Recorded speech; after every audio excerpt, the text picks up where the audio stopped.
नमस्कार साथियों, Nanak classes YouTube channel पे आप सभी साथियों का स्वागत, सत्कार, अभिनंदन। जैसे कि आपको बताया, आप डेली करंट अफेयर से जुड़े हो। आप डेली क्लास देखते हो, आप वीकली क्लास देखते हो, आप मंथली क्लास देखते हो। और आपको ये भी चाहिए होता है कि हम डेली पढ़ते रहें, वीकली पढ़ते रहें, मंथली पढ़ रहे हैं और उसके बाद उसका पूरा सार देखें। ये भी आप चाहते हो तो अपने एक नया सिस्टम स्टार्ट कर दिया है कि पूरे महीने को एक साथ पढ़ेंगे, वो भी टॉपिक वाइज। पूरे महीने को टॉपिक वाइज पढ़ेंगे। जैसे आज हम स्टार्ट कर रहे हैं मई 2026। पूरा महीना हो चुका है, अब उसका पूरा विश्लेषण एक साथ करने जा रहे हैं। मई 2026, चाहे मुख्य तथ्य है, चाहे सूजस का अपडेट है, चाहे बूस्टर डोज है, पूरी अपडेट इसके अंदर मिलेगी। और मई में लगभग लगभग 200 प्लस पर्सन होंगे। तो इस क्लास को हम मई महीने का पूरा निचोड़ पढ़ेंगे अलग अलग टाइप से। सबसे पहले हम स्टार्ट कर रहे हैं खेल से। पहला जो हमारा टॉपिक रहेगा वो रहेगा खेल, क्योंकि टॉपिक टू टॉपिक पढ़ते जाएंगे तो हम बहुत अच्छे तरीके से इन चीज़ों को पढ़ पाएंगे। तो सबसे पहले मई मंथ का हम खेल परिदृश्य क्या पढ़ेंगे? मई मंथ खेल परिदृश्य की चर्चा करने जा रहे हैं। आराम से बढ़िया तरीके से इस क्लास को देखना सभी साथी। राजस्थान रॉयल्स को अप्रैल 2026 में किसने खरीद लिया? लो जी।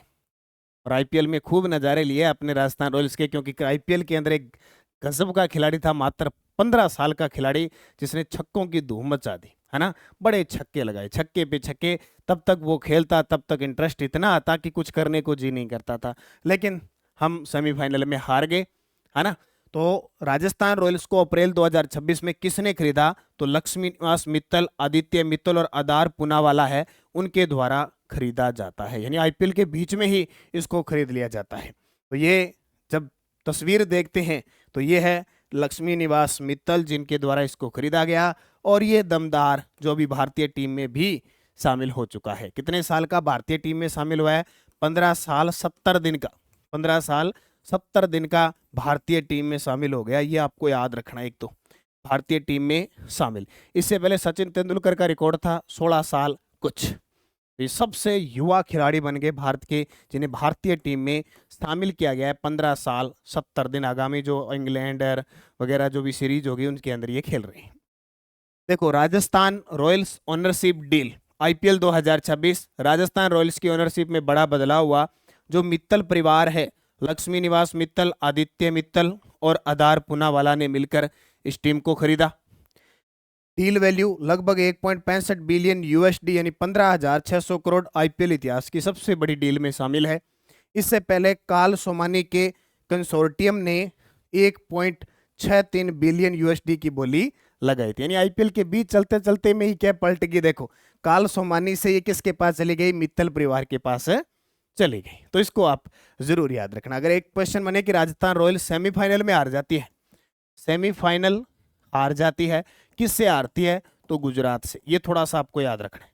गुजरात से हार मिल जाती है और फिर गुजरात फाइनल में जाती है, बेंगलुरु से खेलती है और बेंगलुरु फिर दूसरा आईपीएल जीत जाती है। 21वीं कुमार सुरेंद्र सिंह स्मृति निशानेबाजी चैंपियनशिप में महिलाओं की 10 मीटर एयर पिस्टल स्पर्धा में स्वर्ण पदक किसने? देखो, खिलाड़ियों के प्रश्न बहुत बनते हैं।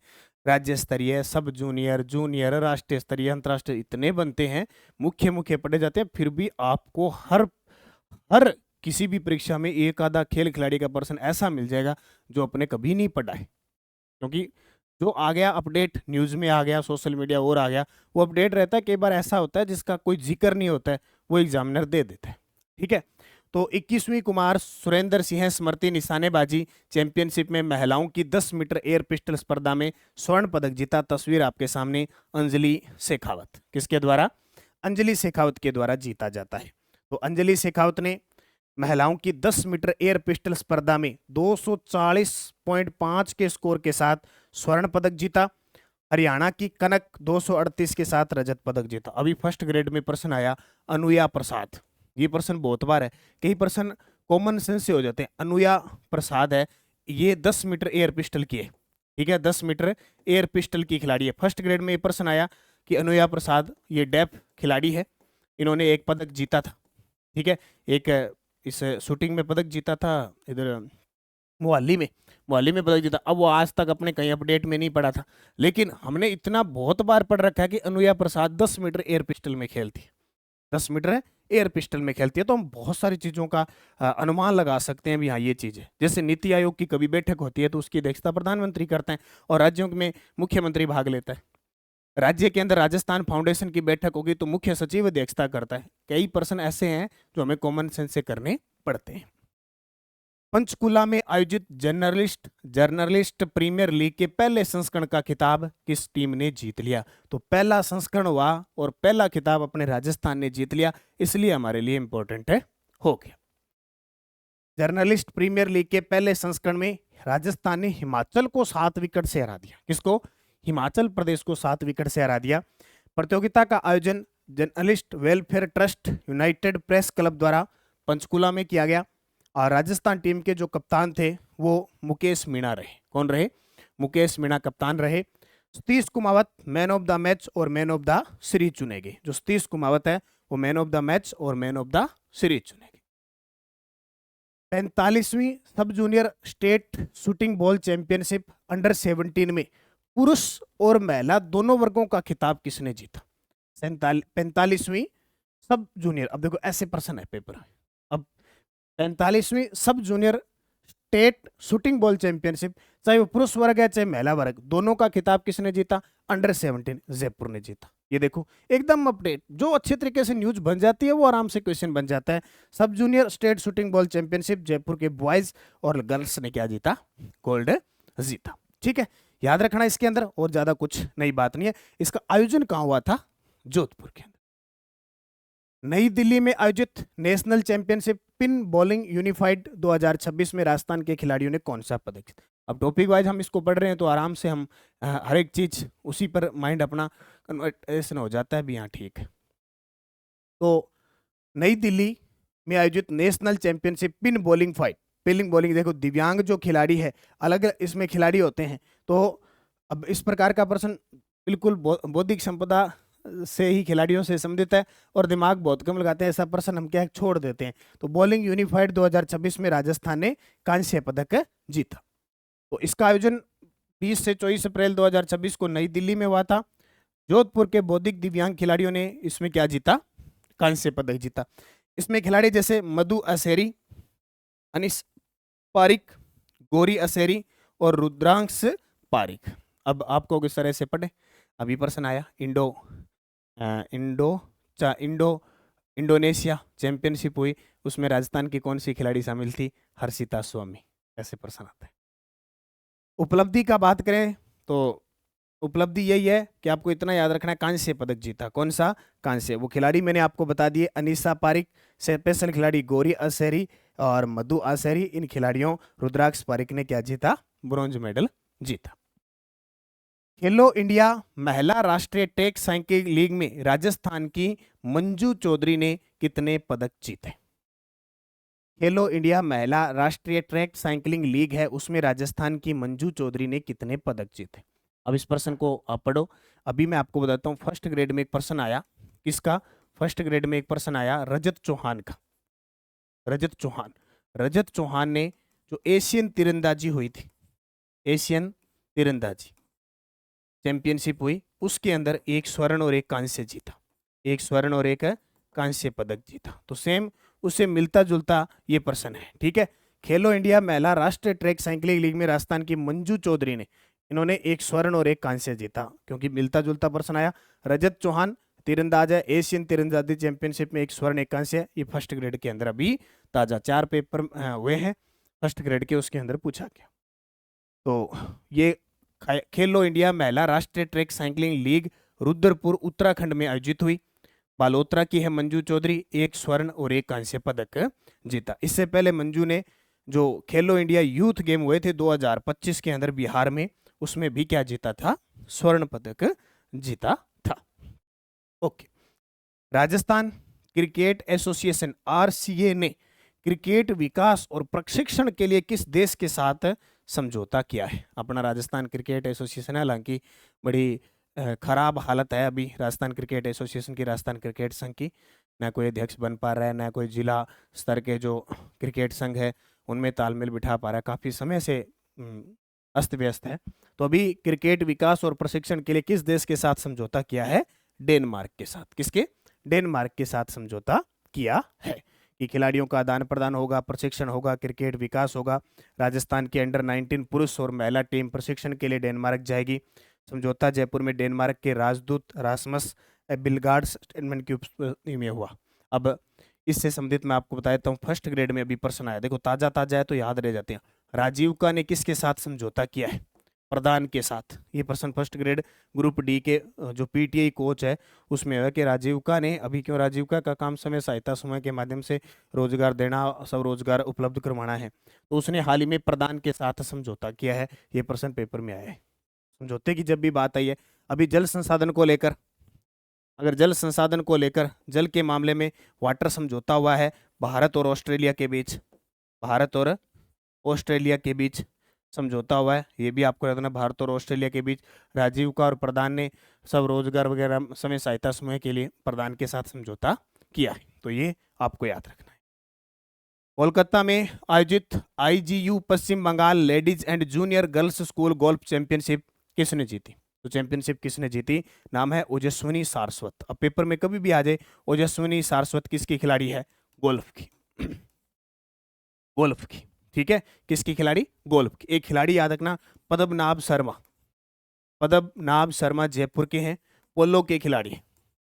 मैं चर्चा में जो खिलाड़ी रहता है उससे संबंधित बताता हूँ, गोल्फ और पोलो, ठीक है। गोल्फ के खिलाड़ी राजस्थान के याद रखना ओजस्विनी सारस्वत, और पोलो के खिलाड़ी जब भी नाम आए पद्मनाभ शर्मा।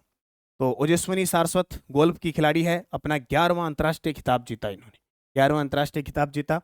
कोलकाता के अंदर ये चैंपियनशिप हुई थी और इन्होंने एमेच्योर बी श्रेणी में ये स्वर्ण पदक जीता। अब राष्ट्रीय खिताब जीता है, इसका मतलब क्या हो गया? स्वर्ण जीता है, ये भी आपको याद रखना है। एमेच्योर बी श्रेणी में ये उनका पहला राष्ट्रीय खिताब है। तो नाम क्या आया?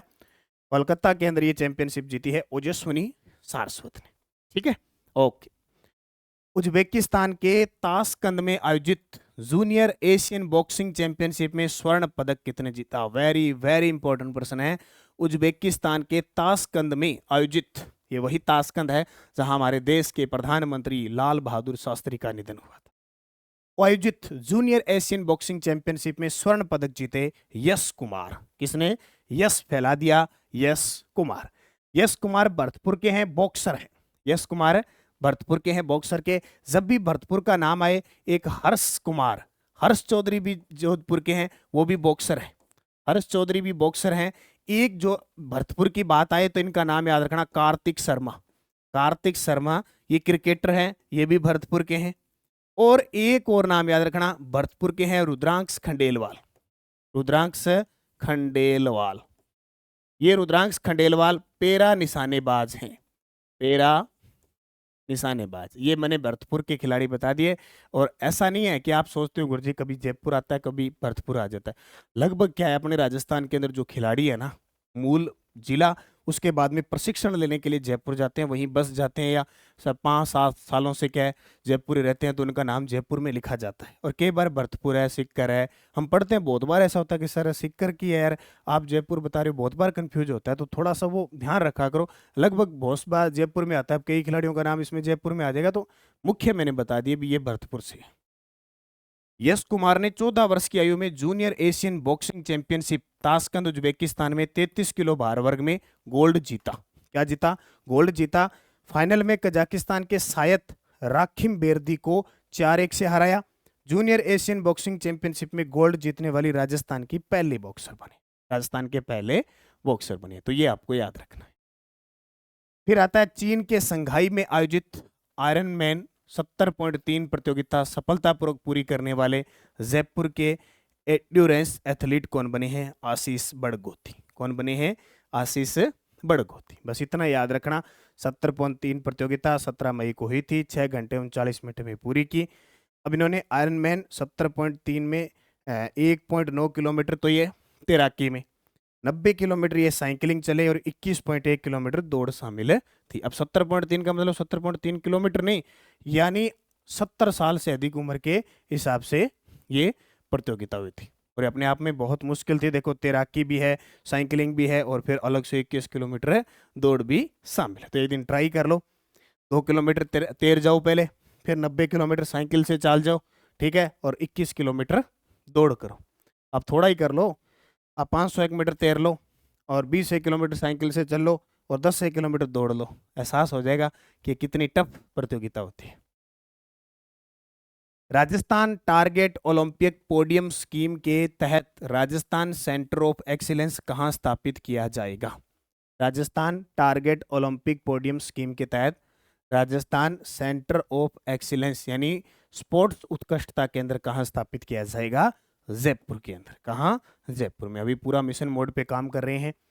और राजस्थान ने 186 पदक विजेताओं को सरकारी सेवाओं में आउट ऑफ टर्न नियुक्ति भी दे दी है। सरकार का टारगेट है कि 2028 में जो ओलंपिक होगा उसके लिए हम 50 ऐसे खिलाड़ी तैयार करें कि हमें कुछ पदक ला के दें। तो क्योंकि ज़्यादातर खिलाड़ी अपने पैरा खिलाड़ी लेते हैं, बाकियों तो बहुत कम आते हैं। तो राजस्थान सरकार ने Rajasthan target Olympic podium scheme शुरू की। उद्देश्य है 2028 ओलंपिक हेतु 50 प्रतिभाशाली खिलाड़ियों को क्या करना है? तैयार करना है। खिलाड़ियों को विश्व स्तरीय कोच, प्रशिक्षण किट व अन्य सुविधाएं दी जाएगी। चयनित खिलाड़ियों को 25,000 रुपये मासिक आउट ऑफ पॉकेट भत्ता मिलेगा। जयपुर में राजस्थान सेंटर ऑफ एक्सीलेंस स्थापित किया जाएगा। योजना उन खिलाड़ियों के लिए जो केंद्र की tops target Olympic podium scheme योजना का लाभ नहीं ले रही। 20% सीटें पैरा खिलाड़ियों के लिए आरक्षित है। योजना संचालन हेतु राजस्थान मिशन ओलंपिक समिति व राज्य प्रतिभा खोज व विकास समिति का गठन किया जाएगा। मतलब 50 खिलाड़ियों में से 20% यानी 20% खिलाड़ी पैरा खिलाड़ी आरक्षित हो। तो 20% 10 हो गए, 50 में 10 खिलाड़ी पैरा, बाकी 40 वो दूसरे। एक खिलाड़ी चर्चा में आया। राजस्थान के चर्चित खिलाड़ी मानव सुथार का संबंध किस खेल से है? ये प्रश्न पक्का आएगा, ये प्रश्न पेपर में पक्का आएगा। इनका नाम है क्रिकेटर हैं, ये क्रिकेटर हैं श्री गंगानगर के। श्री गंगानगर के ये क्रिकेटर हैं। ये प्रश्न आपके पेपर में पक्का छपेगा कि मानव सुथार का संबंध किस खेल से है? गंगानगर से। और अभी हाल ही में ये किस टीम से खेले हैं? अफगानिस्तान से खेले हैं। एकमात्र टेस्ट खेला है, एकमात्र टेस्ट था और वो अफगानिस्तान से हमारी टीम इंडिया जीत भी गई है। और विकेट कितने लिए मानव सुथार ने? दोनों पारियों में 7 विकेट, दोनों पारियों में 7 विकेट लिए। ये बहुत बड़ी बात है। मानव सुथार प्रथम श्रेणी क्रिकेट में 39 मैचों में 129 विकेट ले चुके हैं और ऑफ स्पिनर है ये, ठीक है। मानव से पहले राजस्थान के 4 टेस्ट प्लेयर हैं जो भारतीय टेस्ट टीम में खेले हैं आज तक। सलीम दुर्रानी खेले हैं 1959 60 से 72 73। हनुमंत सिंह खेले हैं 1963 64 से 69 70। पार्थ सारथी शर्मा खेले हैं 1974 75 से 96 1976 77। और पंकज सिंह 2014 15। अब खास करके पीटीआई वाले याद रखना, औरों के तो पुराने खिलाड़ी नहीं आते। पीटीआई के खेल जगत के पर्सन कोई भी आ सकते हैं, जैसे सलीम दुर्रानी हो गए, हनुमंत सिंह हो गए। पर्सन ये उठा के दे देगा पार्थ सारथी जो हमारी भारतीय टेस्ट टीम में खेले थे, या पार्थ सारथी राजस्थान के ऐसे खिलाड़ी जो भारतीय टेस्ट टीम में खेलते हैं, वो खिलाड़ी कौन से? तो इनका खेल पूछा जा सकता है। हनुमंत सिंह, पार्थ सारथी शर्मा, पंकज सिंह, ये सारे क्रिकेटर हैं। और 5वें खिलाड़ी कौन बन गए? पंकज। यानी अब तक 4, चौथे 5वें मानव सुथार, चौथे पंकज, 5वें मानव सुथार। कॉमनवेल्थ गेम्स 2026 के लिए चयनित कोटा की बॉक्सर अरुंधति चौधरी किस भार वर्ग में खेलेगी? लो जी, अभी ग्लासगो स्कॉटलैंड के अंदर क्या होगा? कॉमनवेल्थ राष्ट्रमंडल खेल हो रहा है, उसमें अपने राजस्थान की बॉक्सर का चयन हो चुका है। 70 किलोग्राम वर्ग में, 70 किलो भार वर्ग के अंदर चयन हो चुका है और वर्तमान में खूब सारे पदक ले आ रही है। कौन? अरुंधति चौधरी। तो कहाँ की? कोटा की बॉक्सर है। कॉमनवेल्थ गेम 2026 के लिए भारतीय टीम में चयन हो गया। 23 जुलाई से 2 अगस्त तक स्कॉटलैंड के ग्लासगो के अंदर राष्ट्रमंडल खेल होने हैं और अरुंधति 70 किलो भार वर्ग में मुकाबला करेगी। राजस्थान की बॉक्सिंग में कॉमनवेल्थ खेलने वाली पहली महिला खिलाड़ी। कोच है इनके अशोक गुप्ता। भोपाल में आयोजित 24वीं कुमार सुरेंद्र सिंह मेमोरियल शूटिंग प्रतियोगिता में कांस्य पदक किसने जीता? भोपाल में आयोजित 24वीं कुमार सुरेंद्र मेमोरियल शूटिंग प्रतियोगिता हुई, उसमें कांस्य पदक किसके द्वारा जीता जाता है? मोनिका जाखड़ के द्वारा। देखो, श्याम सुंदर स्वामी ये पैरा तीरंदाज है बीकानेर के, ठीक है। मंजू चौधरी, मंजू चौधरी एक वुसु की खिलाड़ी भी है और एक मंजू चौधरी आपके इसकी साइकिलिंग की खिलाड़ी भी है, 2 है। और मोना अग्रवाल पैरा निशानेबाज है। मोना अग्रवाल बहुत चर्चा में है क्योंकि लास्ट बार जो अर्जुन अवार्ड मिला 2024-25 का, वो किसको मिला था? मोना अग्रवाल को ही मिला था। अभी बीएसटीसी में ये प्रश्न आया था कि 2025 में अर्जुन अवार्ड प्राप्त करने वाली मोना अग्रवाल का संबंध किस खेल से है? पैरा निशानेबाज है। तो ऐसे प्रश्न आपको देखने को मिलेंगे। तो भोपाल में आयोजित 24वीं कुमार सुरेंद्र सिंह मेमोरियल शूटिंग प्रतियोगिता हुई। जयपुर की मोनिका जाखड़ ने कांस्य पदक जीता। पुणे में आयोजित चौथी कुड्डो नेशनल टूर्नामेंट अंडर 10 24 किलो भार वर्ग में स्वर्ण पदक किसने जीता? तो इनका नाम है अध्या माथुर। सिंपल सा प्रश्न है, लेकिन एग्जामिनर कुछ भी पूछ सकता है, तब हम फंस जाते हैं। तो जोधपुर की खिलाड़ी है अध्या माथुर। उन्होंने अंडर 10 आयु वर्ग और 24 किलोग्राम वर्ग के अंदर स्वर्ण पदक जीता। 33वीं लीनिंग एशियन जूनियर स्क्वैश चैंपियनशिप में कांस्य पदक जीतने वाली खिलाड़ी कौन है? 33वीं लीनिंग एशियन जूनियर स्क्वैश चैंपियनशिप, तो दिव्यांशी जैन है। उन्होंने कौन सा पदक जीता? कांस्य। तो जयपुर की दिव्यांशी ने चीन में जीता कांस्य पदक, चीन के अंदर। तो नाम से पता चल रहा है कि ये leaning Asian junior squash championship है, वो चीन के अंदर आयोजित हुई। जयपुर की दिव्यांशी जैन ने अंडर 13 वर्ग के अंदर कांस्य पदक जीता। जयपुर के धैर्य गोगिया क्वार्टर फाइनल में हारकर 5वें स्थान पर रहे। और भारतीय दल की कोच थी सुरभि मिश्रा, ये राजस्थान के है। इन्हें स्क्वैश की सनसनी कहा जाता है, स्क्वैश की सनसनी कहा जाता है, ये याद रखना। तो दिव्यांशी सेमीफाइनल में जापान की रियो योशिना से 3-2 से पराजित हो गई थी। ठीक है। 36वीं राजस्थान स्ट्रेंथ लिफ्टिंग व आईबीपी चैंपियनशिप का आयोजन कहाँ किया गया? 36वीं राजस्थान स्ट्रेंथ लिफ्टिंग व आईबीपी, तो इसका आयोजन भीलवाड़ा में किया गया। विजेता इसमें फ्लोदी रहा। फ्लोदी के खिलाड़ियों ने 6 स्वर्ण, 1 रजत और 1 कांस्य पदक जीता। और बाकी आपको जरूरत नहीं इतना ज्यादा पढ़ने की, कई बार आयोजन पूछ लेता है कि आयोजन इसका कहाँ हुआ। इतना लंबा चौड़ा नहीं पूछेगा आपसे। गौरव शाहू वैसे जो बुक आती है अपनी, हर 2 महीने की बुक आती है। एक तो मैं सभी साथियों को बता देता हूँ, नानक। अब बहुत सारे विद्यार्थी कहते हैं कि सर इसके नोट्स बनाइए, क्या कर, जरूरत नहीं। डेली क्लास लो, वीकली लो, मंथली, 2 मंथ, हर 2 मंथ के बाद, जैसे पहले जनवरी और फरवरी की बुक आई, उसके बाद में मार्च और अप्रैल की बुक आई, अभी मई और जून की बुक आ जाएगी एक साथ। मई और जून की बुक, हर 2 महीने की बुक आती है। आप उसका अच्छा तरीके से विश्लेषण बुक ला के जरूर किया। आईपीएल के एक सीजन में 700 रन बनाने वाले राजस्थान रॉयल्स के सबसे युवा खिलाड़ी कौन बने? युवाओं की धड़कन और एक ही नाम है। अभी भारत में क्या चल रहा है? बोले वैभव सूर्यवंशी। क्या चल रहा है? वैभव सूर्यवंशी। अभी 15 वर्ष के बल्लेबाज हैं, यानी 15 वर्ष और 70 दिन हो चुके हैं लगभग। अब 80 दिन मान लो, 80 दिनांक हो गयो, टीम इंडिया में सिलेक्शन हो गयो। आईपीएल के एक सीजन में 600 रन बनाने वाले सबसे युवा खिलाड़ी बन गए, यानी 600। और इन्होंने तो कितने बना दिए? 776 रन बना दिए थे। इससे पहले रिकॉर्ड ऋषभ पंत के नाम था और 70 प्लस छक्के लगा दिए। कितने बेहतर छक्के लगाए थे। क्रिस गेल के 59 छक्कों का भी रिकॉर्ड तोड़ दिया। उन्होंने ये उपलब्धि मात्र 17 पारियों में हासिल कर ली। 23 पारियों में 1000 से ज्यादा रन बनाने का रिकॉर्ड भी इन्होंने बना लिया। अब एक और याद रखा, अब जब आईपीएल पूरा हो गया, आईपीएल सीजन पूरा हो गया, ठीक है, उसमें देखो इनको मिली orange cup, orange cap. Orange cap क्या आती है? क्योंकि इन्होंने सबसे ज्यादा 676 रन बनाए। एक इनको अवार्ड सर्वाधिक छक्कों का रिकॉर्ड अवार्ड मिला, सर्वाधिक छक्के, यानी आईपीएल सीजन 2026 के अवार्ड्स इनको कौन कौन से मिले? इसके अलावा सर्वश्रेष्ठ सर्वश्रेष्ठ स्ट्राइक रेट वो मिला। इमर्जिंग प्लेयर का ये अवार्ड मिला। और मोस्ट पॉपुलर अवार्ड, पॉपुलरिटी का अवार्ड, ये भी इनको मिला। ये सारे अवार्ड, यानी 8 में से 5 अवार्ड अकेले वैभव सूर्यवंशी के नाम। वैभव सूर्यवंशी राजस्थान रॉयल्स से खेल रहे हैं और इनका राज्य जो है बिहार है, तो इसलिए तो कहते हैं एक बिहारी सब पे भारी। ठीक है, ये इनके बारे में याद रखना। यहां से एक आधा प्रश्न तो पक्का आएगा। और एलडीसी वाले जो तैयारी कर रहे हैं, अंतिम क्षण है, एलडीसी वाले, वनपाल वाले, ये पुस्तक का अध्ययन जरूर कर लेना सितंबर 2025 से मई। और ठीक है, सेकंड ग्रेड की बुक जनवरी से मई 2026, सेकंड ग्रेड वाले मार्च अप्रैल का करंट बहुत अच्छे तरीके से पढ़ लेना। मैंने मार्च और अप्रैल की स्पेशल क्लास भी आपको दे दी। अब देखो मैंने अब तक बताया ना, जनवरी और फरवरी 2026 उसके बाद में मार्च और अप्रैल 2-2 महीने की है, और इसमें डे बाई डे सुजस भी है। सुजस की जो रिपोर्ट है जहाँ से प्रश्न आते हैं वो डे बाई डे उपलब्ध है। सबसे बड़ी खासियत ये देखो, ठीक है। तो इनको अच्छे तरीके से याद रखना। अलग से राजस्थान की प्रमुख योजना और नीति की पुस्तक है। आर्थिक समीक्षा स्पेशल बाजार में पुस्तक है। ये हमने खेल परिदृश्य पढ़ लिया। अब हम पढ़ेंगे पुरस्कार। राजस्थान के प्रमुख पुरस्कारों की चर्चा करेंगे।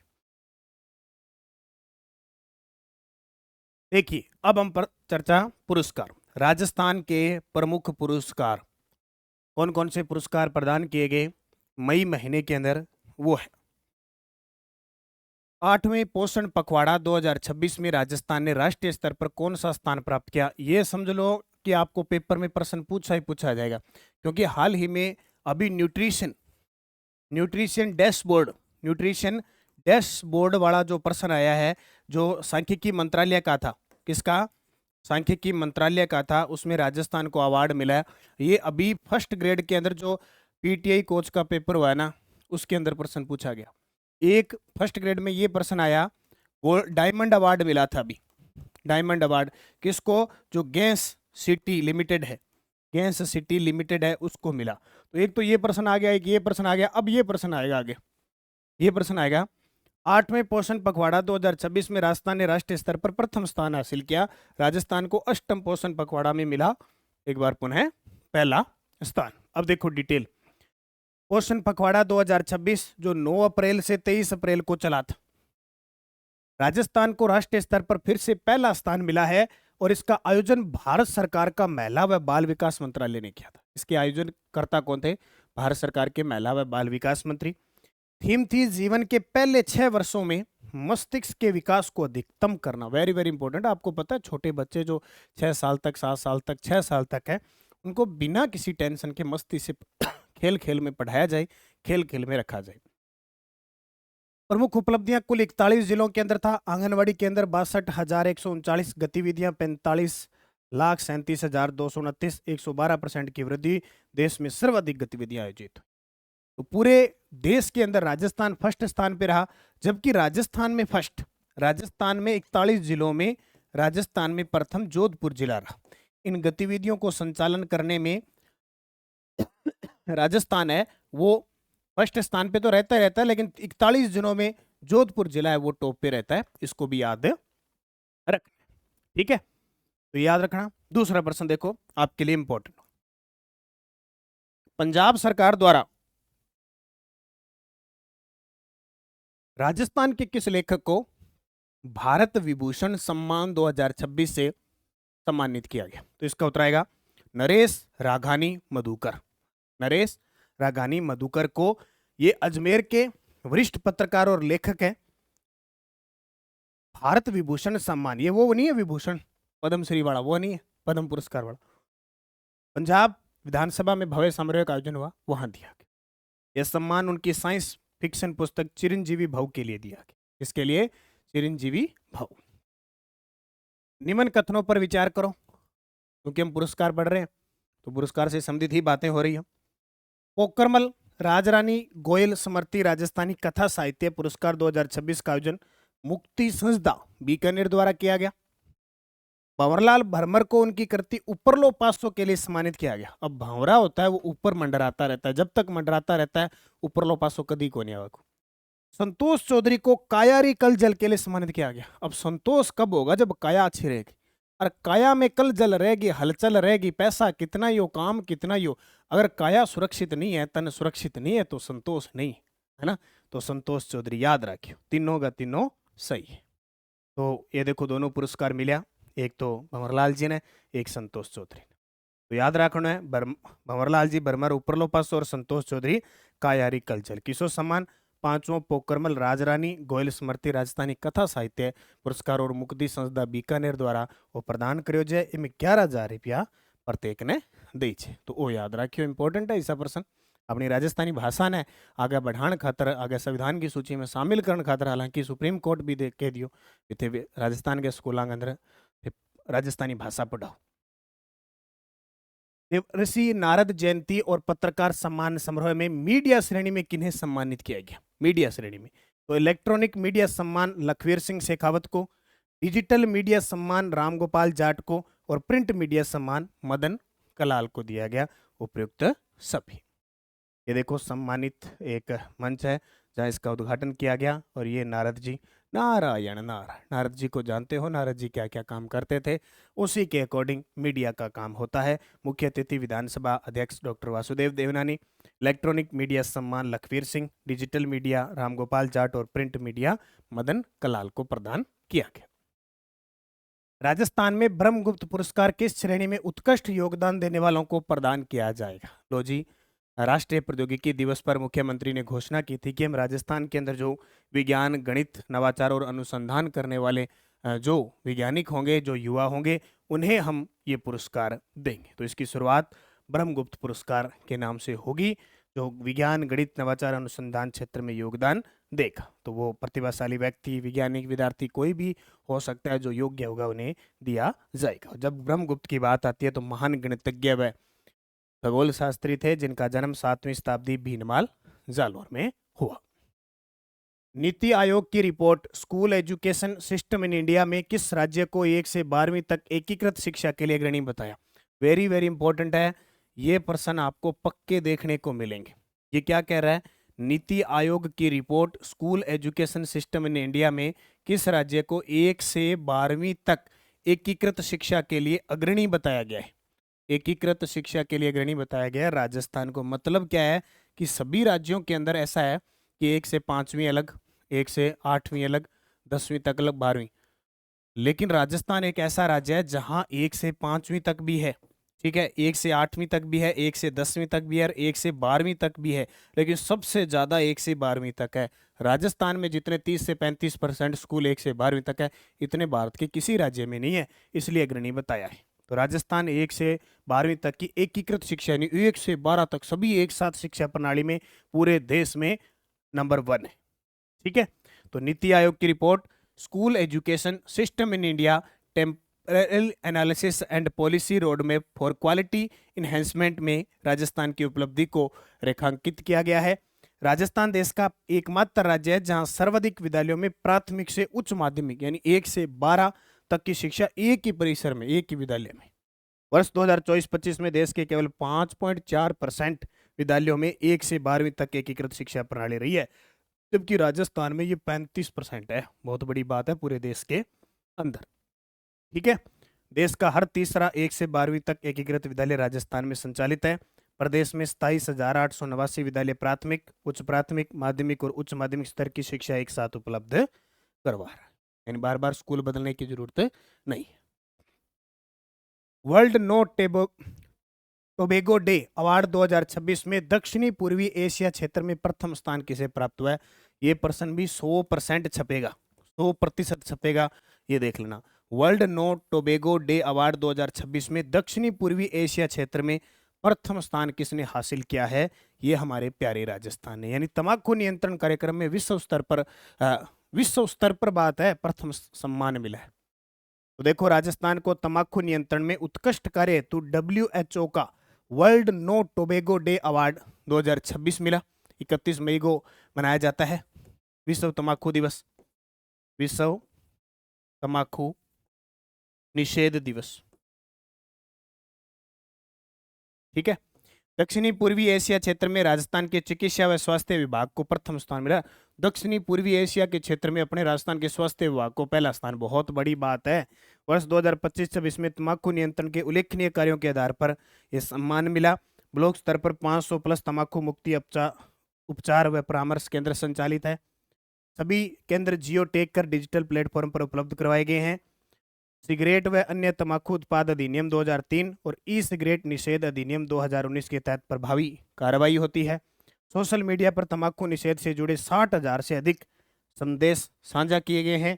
राज्य के 83,000 से अधिक विद्यालयों में तंबाकू मुक्त विद्यालय संबंधी निर्देशों की भावना सुनिश्चित की गई है, पालना की गई है। और एक ई प्लेज अभियान भी राजस्थान के अंदर बहुत चर्चा का विषय बना। ई प्लेज अभियान ये विद्यालय में बच्चों के लिए है कि एक तो बच्चे नशा मुक्त रहेंगे और बच्चे भी खुद प्रेरणा देंगे माता पिता को, और है कि नशा नाश है, नशा नाश है। तो ई प्लेज अभियान भी पूछे तो नशे से संबंधित है। नीति आयोग की रिपोर्ट में राजस्थान की किस पहल को गुड स्टेट्स प्रैक्टिस बताया गया? वेरी वेरी इंपॉर्टेंट है, ये भी 100% छपेगा। ये पुरस्कार वाले पर्सन बहुत इंपॉर्टेंट है कि जहां राजस्थान की वाहवाही हुई है अच्छी, चाहे देश में है चाहे विश्व में है, तो जाहिर सी बात है वो पर्सन देने से हिचकिचाएगा नहीं एग्जामिनर कभी भी। तो शाला स्वास्थ्य परीक्षण अभियान, स्कूलों के अंदर बच्चों की जांच, प्लस एआई आधारित मूल्यांकन प्रणाली, वो ओआरएफ वगैरह, अंग्रेजी और हिंदी भी कितने बच्चों को पढ़नी आती है कि नहीं आती है, उसके बाद वो अभियान प्रखर अभियान चलाना, उसकी सराहना की गई है। तो मुख्यमंत्री भजनलाल जी शर्मा के नेतृत्व में राजस्थान शिक्षा का बन रहा है नवाचार उत्कृष्ट। नीति आयोग की school education system in India, और ये देखो डेली आपको सुजस पढ़ाई जाती है, वही सुजस की अपडेट है। तो जो बुक आती है, मैंने कहा हर 2 महीने बाद जनवरी फरवरी की बुक आ गई, फिर मार्च अप्रैल की आ गई, और ये जो पुस्तकें आएगी आपको बार बार नोट्स बनाने की लिखने की जरूरत नहीं, इन पुस्तकों में हल हो जाएगा। प्लस जो सुजस ये आती है डे बाई डे आपको सुजस भी अपडेट है उसके। नीति आयोग की report school education system in India में राजस्थान की शाला स्वास्थ्य परीक्षण अभियान और एआई आधारित मूल्यांकन प्रणाली को गुड स्टेट प्रैक्टिसेज बताया गया है। 75 लाख प्लस और विद्यार्थियों की 70 प्लस स्वास्थ्य मानकों पर स्क्रीनिंग की गई है, जैसे दृष्टि है, सुनने की क्षमता है, पोषण है, दंत स्वास्थ्य है, फिटनेस की जांच हेतु तकनीकी आधारित मॉडल विकसित किए गए हैं। मोबाइल ऐप आधारित स्वास्थ्य फॉलो अप प्रणाली लागू की गई है। मुख्यमंत्री शिक्षित राजस्थान अभियान मसरा, MSRA, ये मसरा जो 29 मार्च 2025 से चला कोटा से दोबारा, ठीक है। पहले ये राज्य के शिक्षा में बढ़ते कदम था, जो जुलाई 2022 में चला था, ठीक है। तो अब इसकी जगह मसरा चल गया। OCR तकनीक व एआई आधारित मूल्यांकन प्रणाली की सराहना की गई। 4 लाख प्लस विद्यार्थियों को लर्निंग पॉवर्टी, यानी जो जिनको पढ़ना नहीं आता था उनको बाहर किया गया। 8 से 10% वार्षिक सुधार हुआ। राजस्थान परख रिपोर्ट 2024 में राष्ट्रीय औसत से बेहतर प्रदर्शन करके शीर्ष 10 राज्यों में शामिल हो गया। और वेरी वेरी इंपॉर्टेंट, ये प्रश्न पक्का पेपर में आएगा, टोंक जिले के पढ़ाई विद एआई कार्यक्रम का भी उल्लेख हुआ। शिक्षा क्षेत्र में राजस्थान नवाचार आधारित उत्कृष्ट मॉडल के रूप में लगातार क्या है, उभर रहा है। और ये तो आना ही है। ये पुरस्कार के प्रश्न ऐसे लगते हैं मई महीने के, जिसमें भी आने लगे ना वो सारे लाइन टू लाइन आएंगे, चाहे सेकंड ग्रेड में आने लग जाए, चाहे SI है, चाहे RS प्री है, इन 3 में खास करके बता रहा हूँ। बाकी PTI है, CET है, और भी छोटे मोटे जितने भी एग्जाम है, कंप्यूटर अनुदेशक है, जब उठाने लग गया तो वो सारे प्रश्न देगा। वेरी वेरी इंपॉर्टेंट है, ये तो 200% लिख लो कि छपना ही है। राजस्थान के किन सांसदों को संसद रत्न पुरस्कार 2026 से सम्मानित किया गया? तो PP चौधरी और लुम्बारा। देखो PP, PP, P से पाली याद रख लेना और P से पार्लियामेंट याद रखना, ठीक है। पाली लोकसभा सीट से PP चौधरी सांसद है, और लुम्बाराम चौधरी ये जालोर सिरोही से सांसद है।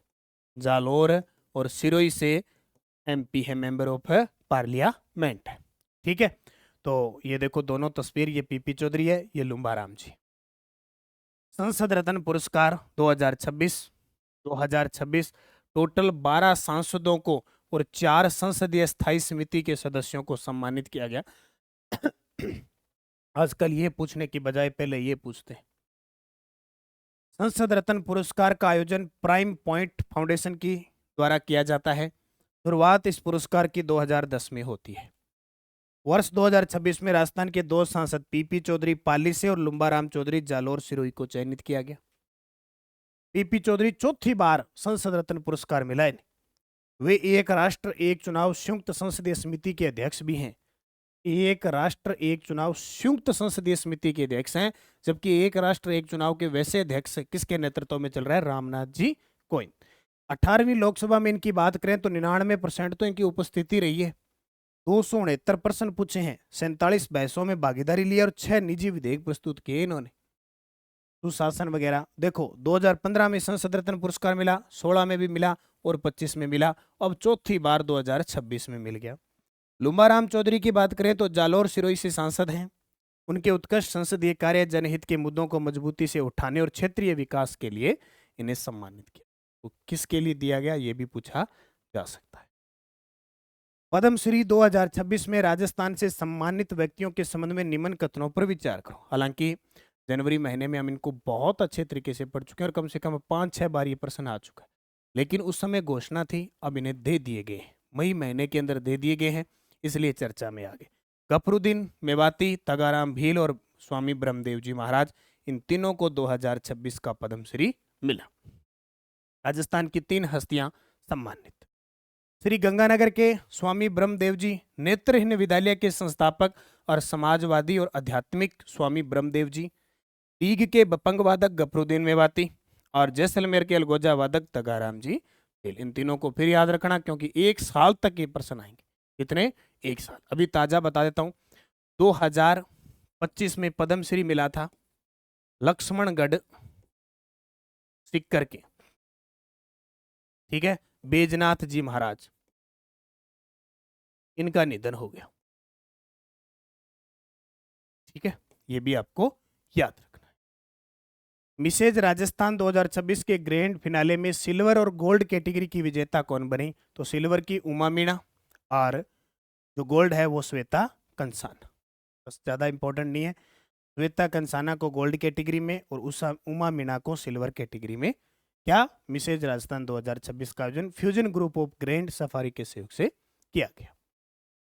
इंटरनेशनल गीता ओलंपियाड 2026 में गीता रत्न पुरस्कार से किसे सम्मानित किया गया? गीता रत्न पुरस्कार से इसको सम्मानित किया गया डॉक्टर केवल कृष्ण को। तो इंटरनेशनल गीता ओलंपियाड 2026 का आयोजन गुप्त वृंदावन धाम के वैश्विक गीता प्रचार आंदोलन के तहत किया गया।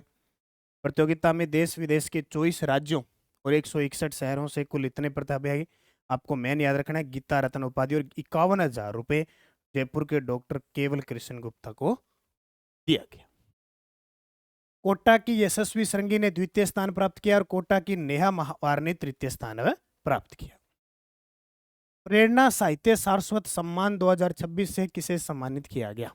प्रेरणा साहित्य सारस्वत सम्मान 2026 से किसे सम्मानित किया गया? डॉक्टर नीना छिब्बर को।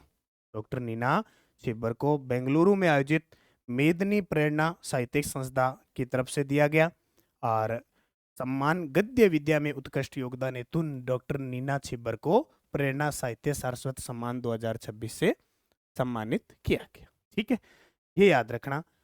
राजस्थान की महिला व बाल विकास राज्य मंत्री, जिन्हें लंदन की संस्था वर्ल्ड बुक ऑफ रिकॉर्ड्स ने विशेष आमंत्रण किया, तो डॉक्टर मंजू भागमार, ये हमारे राजस्थान की राज्य मंत्री है, महिला व बाल विकास मंत्री हैं। तो इन्हें वर्ल्ड बुक ऑफ रिकॉर्ड सम्मान के लिए लंदन बुलाया है और ये 26 जून आयोजन तिथि को बुलाया गया। 10वें अवार्ड सबमिट के लिए विशेष आमंत्रित किया गया महिला व बाल राज्य मंत्री मंजू भागमार को। ठीक है, प्रथम नारायण बारेठ पत्रकारिता पुरस्कार से किसे सम्मानित किया गया? अवधेश आकोदिया। तो अवधेश आकोदिया फिलहाल काफी चर्चा के अंदर है, खूब सारे इन्हें पुरस्कार दिए जा रहे। तो प्रथम नारायण बारेठ पत्रकारिता पुरस्कार अवधेश आकोदिया को, दैनिक भास्कर के विशेष संवाददाता है। यह पुरस्कार वरिष्ठ पत्रकार स्वर्गीय नारायण बारेठ की स्मृति में शुरू किया गया है। जयपुर प्रांतीय चारण सभा द्वारा अमर क्रांतिकारी कुंवर प्रताप सिंह बारेठ की जयंती और पुण्यतिथि पर आयोजन हुआ। इस अवसर पर श्री करणी चारण बालिका छात्रावास लाइब्रेरी का लोकार्पण भी किया गया। तो पहला प्रथम नारायण बारेठ अवधेश। इससे पहले दानिश जर्नलिज्म अवार्ड भी इन्हें मिल चुका है। दानिश जर्नलिज्म अवार्ड भी इन्हें दिया जा चुका है। किसको? अवधेश आकोदिया को। ओके, और ये एलडीसी की बुक वनपाल और एलडीसी दोनों के लिए सितंबर 2025 से मई 2026, जो आपके लिए बहुत इंपॉर्टेंट है, अंतिम समय में आप तैयारी करें। करंट अफेयर सेकंड ग्रेड की उपलब्ध है, जिसमें आपको भारतीय अर्थव्यवस्था के सेवा, उद्योग और कृषि, प्रवास, विदेशी व्यापार के टॉपिक बुकलेट फ्री है। करंट अफेयर्स जनवरी फरवरी की आ गई, मार्च अप्रैल। और नानक क्लासेज ऐप के अंदर ये टेस्ट सीरीज उपलब्ध है। ये जो आप पढ़ रहे हो, आपको ये वीडियो ऐप में मिल गया। डेली टेस्ट ऐप में डेली टेस्ट मिलता है आपको वीकली टेस्ट मिलता है, आपको मंथली टेस्ट मिलता है। ठीक है, मंथली आपको पीडीएफ भी मिलती है, आप इसका प्रिंट निकाल सकते हो। मंथली आपको टेस्ट भी मिलता है और मंथली आपको ये जो वीडियो है वो अलग अलग टाइप में मिल जाता है। ये जो करंट अफेयर्स की टेस्ट सीरीज लोगे, ये 1 जनवरी से 31 दिसंबर की वैलिडिटी के साथ है।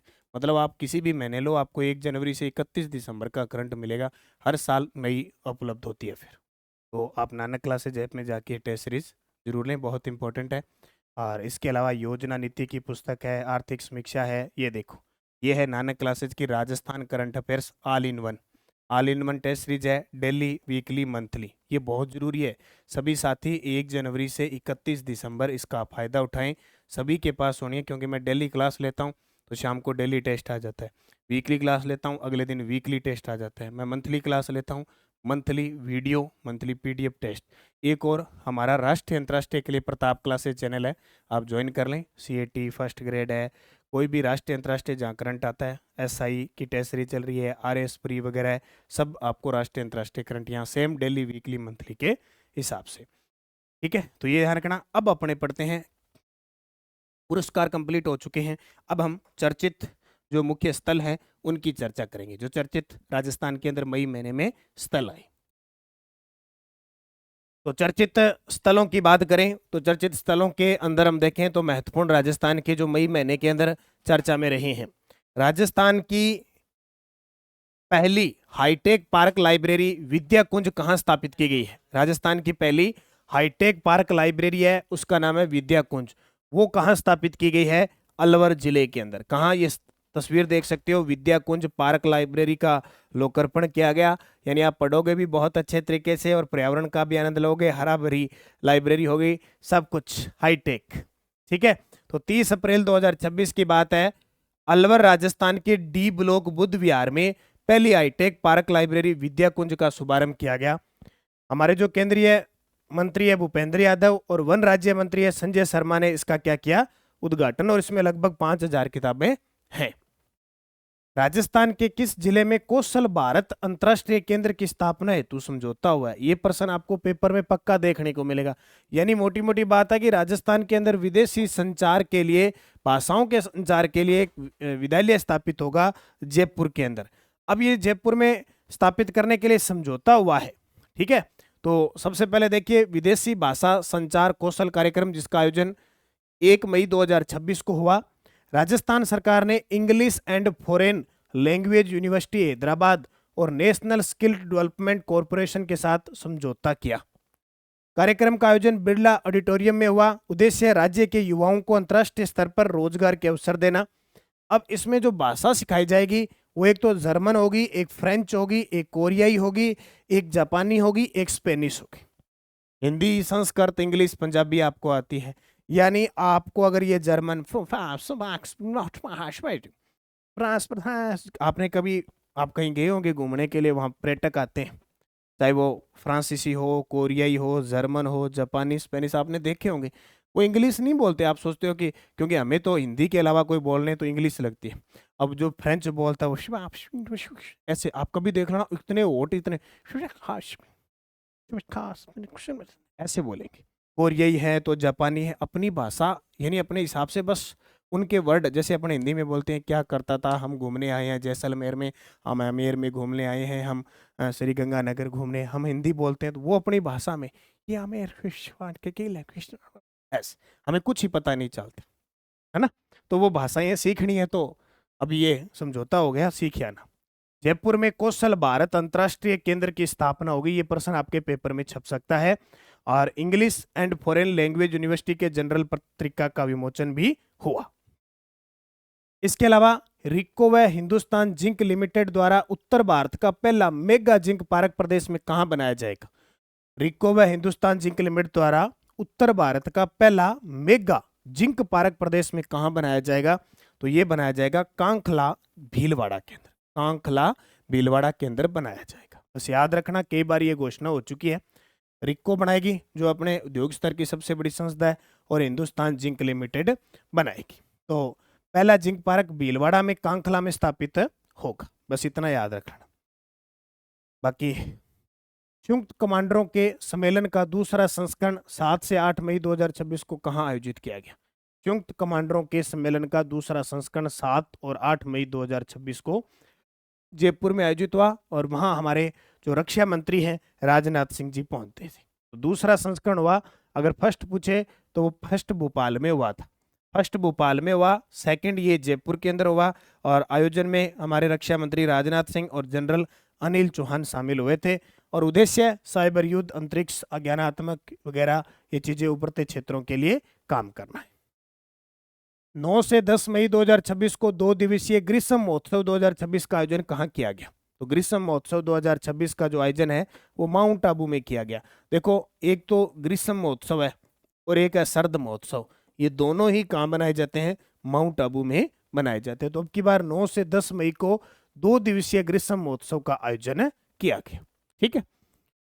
सोमनाथ स्वाभिमान पर्व कार्यक्रम जयपुर में किस मंदिर में आयोजित किया गया? देखो, संरक्षण के 75 वर्ष पूर्ण हो चुके हैं दोबारा, और आक्रमण के 1000 वर्ष, आक्रमण के 1000 वर्ष, इस विशेष अवसर पर जयपुर में किस मंदिर में आयोजन किया गया? तो जयपुर में एक मंदिर है, झारखंड महादेव मंदिर। कौन सा मंदिर है? झारखंड महादेव मंदिर है, वहां इसका क्या किया गया? आयोजन किया गया। तो आयोजन कब किया गया? सोमनाथ मंदिर कहाँ पे? गुजरात में। सोमनाथ मंदिर है सौराष्ट्र गुजरात में, याद रखियो, सौराष्ट्र गुजरात के अंदर सोमनाथ मंदिर है। और 11 मई 2026 को इसका आयोजन किया गया। कभी महमूद गजनवी ने इस पे आक्रमण किया था, बहुत बार आक्रमण किए थे। इस मंदिर की वैसे बड़ी खासियत थी, जितना लूटा जाता था उससे उतना ही ज्यादा भंडार भरते थे इसके अंदर। तो कला व संस्कृति मंत्रालय, भारत सरकार ने इसका आयोजन किया। सोमनाथ मंदिर पर प्रथम आक्रमण के 1000 वर्ष पूर्ण और मंदिर पुनर्निर्माण के 75 वर्ष पूर्ण होने पर यह पर्व मनाया गया। और ये राजस्थान में, यानी पूरे भारत में देशव्यापी स्तर पर आयोजन हुआ। राजस्थान में जयपुर के झारखंड महादेव मंदिर में इस कार्यक्रम का आयोजन किया गया। ठीक है। जैसलमेर में बकरी बैंक अभियान किस वन्य जीव के संरक्षण के लिए शुरू किया जाएगा? अब बकरी बचाओ, यहां बकरी बचाना नहीं है, यहां बचाना है किसको? केराकल। केराकल एक जंगली बिल्ली है। केराकल क्या है? एक जंगली बिल्ली है, उसको बचाना है। अब ये दुर्लभ प्राणी है, मिल ही नहीं रहा है, कहीं कहीं देखने को मिलता है, दुर्लभ जीव है। ये क्या करता है? इसको पसंद है बकरी। अब बकरी केयों को पसंद होती है, वैसे इसको बकरी बहुत पसंद है खानी। और ये जहां भी बकरी मिलती है लपेटे में ले लेता है, टांगा टूंगा सारी खा जाए लपेटा। ठीक है। अब लोग क्या करते हैं, जो मान लो बकरी पालता है, जो बकरी पालता है, अब उसकी बकरी खा जाए, गुस्सा तो आएगा, है ना, क्योंकि उसको पता है, हो सकता है माल पता उसी का हो, और वो बकरी खा जाए। अब बकरी खा जाए तो वो पशुपालक क्या करेगा? इसके पीछे पड़ेगा, इसको मारेगा, इसको मारेगा। चलो बकरी तो बहुत है, राजस्थान बकरी के मामले में फर्स्ट स्थान पे है। सबसे ज्यादा बकरियां राजस्थान के अंदर है, 14%, पूरे देश का 14% राजस्थान के अंदर है। और राजस्थान का लगभग 36% अकेला बकरी राजस्थान के अंदर है। तो क्या होता है कि अब इसको मारते हैं तो ये तो वैसे ही दुर्लभ है, मिल ही नहीं रहा है, और मार देंगे। सरकार ने एक स्कीम बनाई, खास करके जैसलमेर में। अब क्या है कि वन विभाग और wild life trust of India की एक संयुक्त पहल हुई कि मानव और वन्य जीव संघर्ष को कम करना। क्योंकि मानव का पशु खाएगा, मानव की बकरी खाएगा केराकल, तो केराकल को वो मारेगा। ठीक है। यदि केराकल बकरी का शिकार करेगा तो पशुपालक तुरंत नई बकरी दी जाएगी, यानी एक बैंक बना दिया। योजना मार्च 2026 के बाद शुरू की गई। लगभग 50 केराकल बचे हैं, जिससे जैसलमेर में 4 परिवारों की पुष्टि भी हुई है। अब क्या है कि एक बकरी बैंक बना दिया, उसमें 25 स्वस्थ बकरियां रखी जाएगी। सरकार ने एक 25 बकरियों का गोट मैंने बकरी पड़ता है नहीं, बना दिया।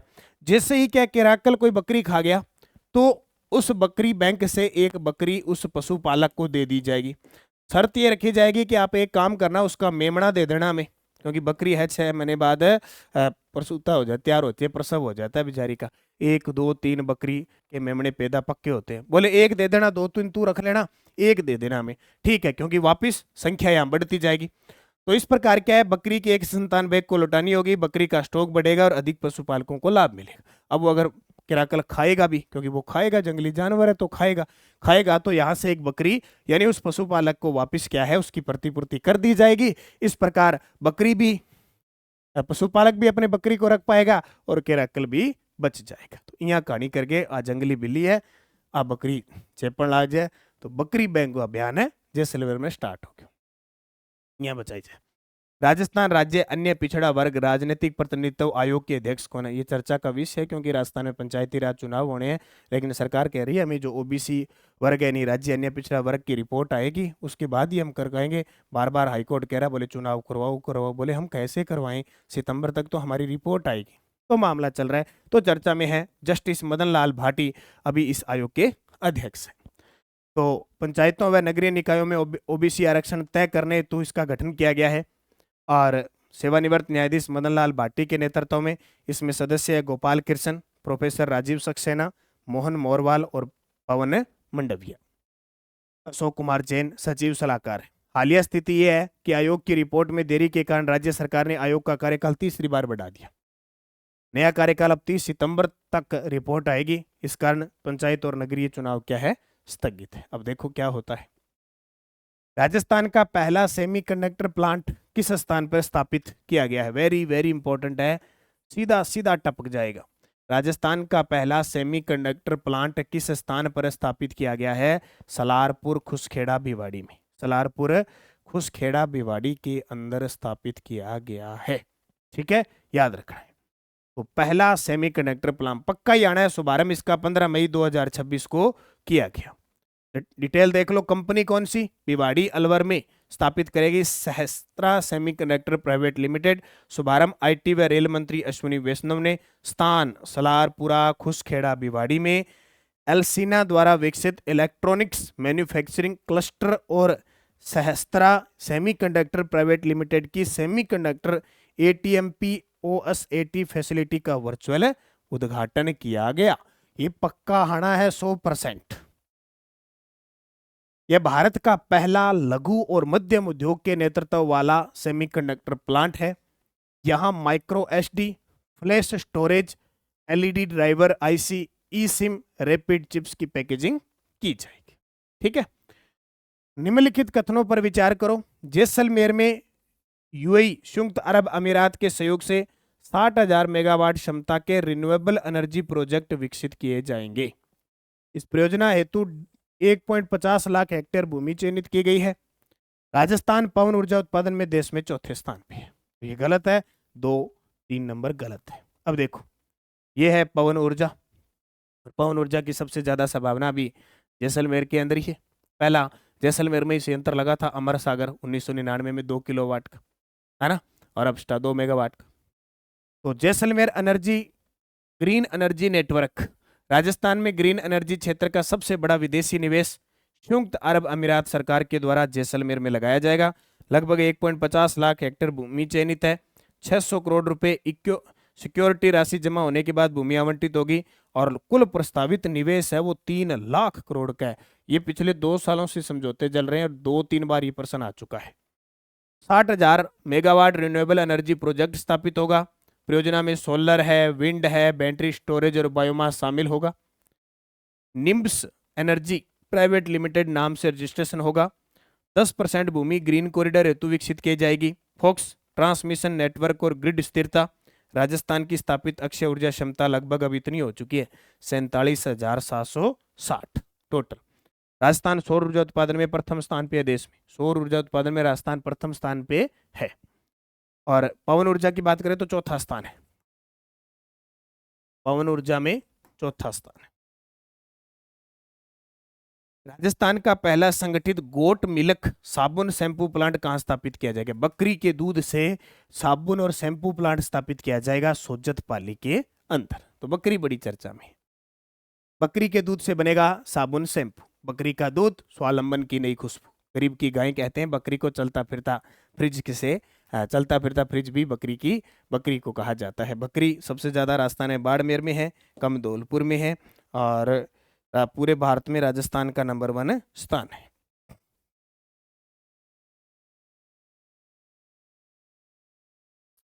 तो राजस्थान का पहला संगठित गोट मिल्क साबुन शैम्पू सोजत पाली में, और सोजत की मेहंदी भी बहुत प्रसिद्ध है। बकरी के दूध से साबुन और शैम्पू बनेगा, बस इतनी चीज याद रखियो। कौन बनावेगी?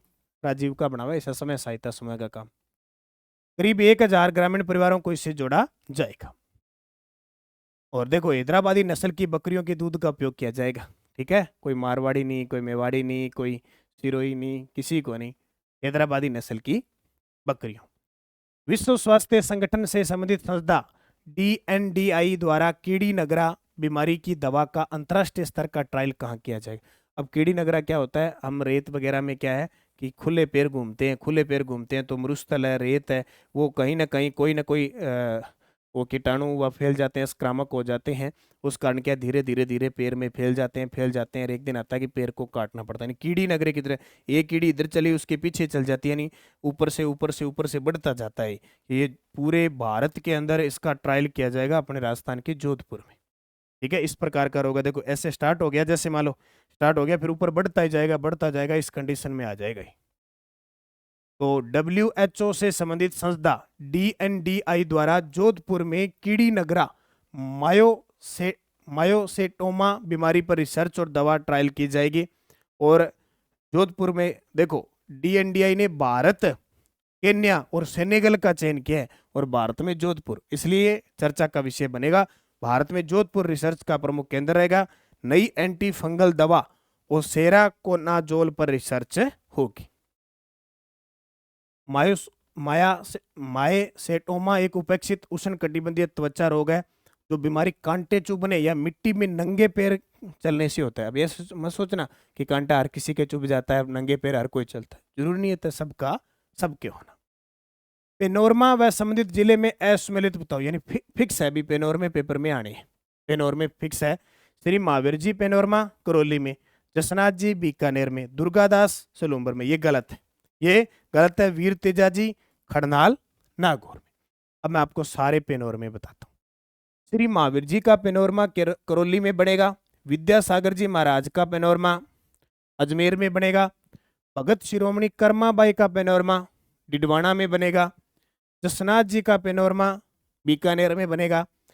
हेमा बाबा बालोतरा, बामाशाह चित्तौड़गढ़, रावचंद्र सेन जोधपुर, दुर्बलनाथ जी बांदीकुई, दुर्गादास सिवाना, हाड़ी रानी सलूम्बर, महर्षि दयानंद सरस्वती अजमेर, तेजाजी खड़नाल, श्री यादेव पेनोरमा झालमंड जोधपुर, नागणेची माता नगाना, हड़बूजी बेंगटी, जीण माता रेवासा धाम, संत सदाराम जी जैसलमेर, सुंदरदास जी दौसा, आत्माराम लक्ष्य जयपुर, करमेती बाई सीकर, हड़बूजी एक बेंगटी में एक मुंडोल में, तेजाजी सुरसुरा, 2 जगह बनेंगे, खरनाल में भी सुरसुरा में, गोगादेव राठौड़ सांखला जोधपुर में, ईश्वरदास जालिपा बाड़मेर में, पन्नादाई का एक कमेरी गांव में भी बनेगा, एक पाडोली चित्तौड़गढ़ जहाँ पैतृक गांव है वहां बनेगा, चालकने जी माता चालकना गांव बाड़मेर में, और खेमा बाबा बायुतु बालोतरा।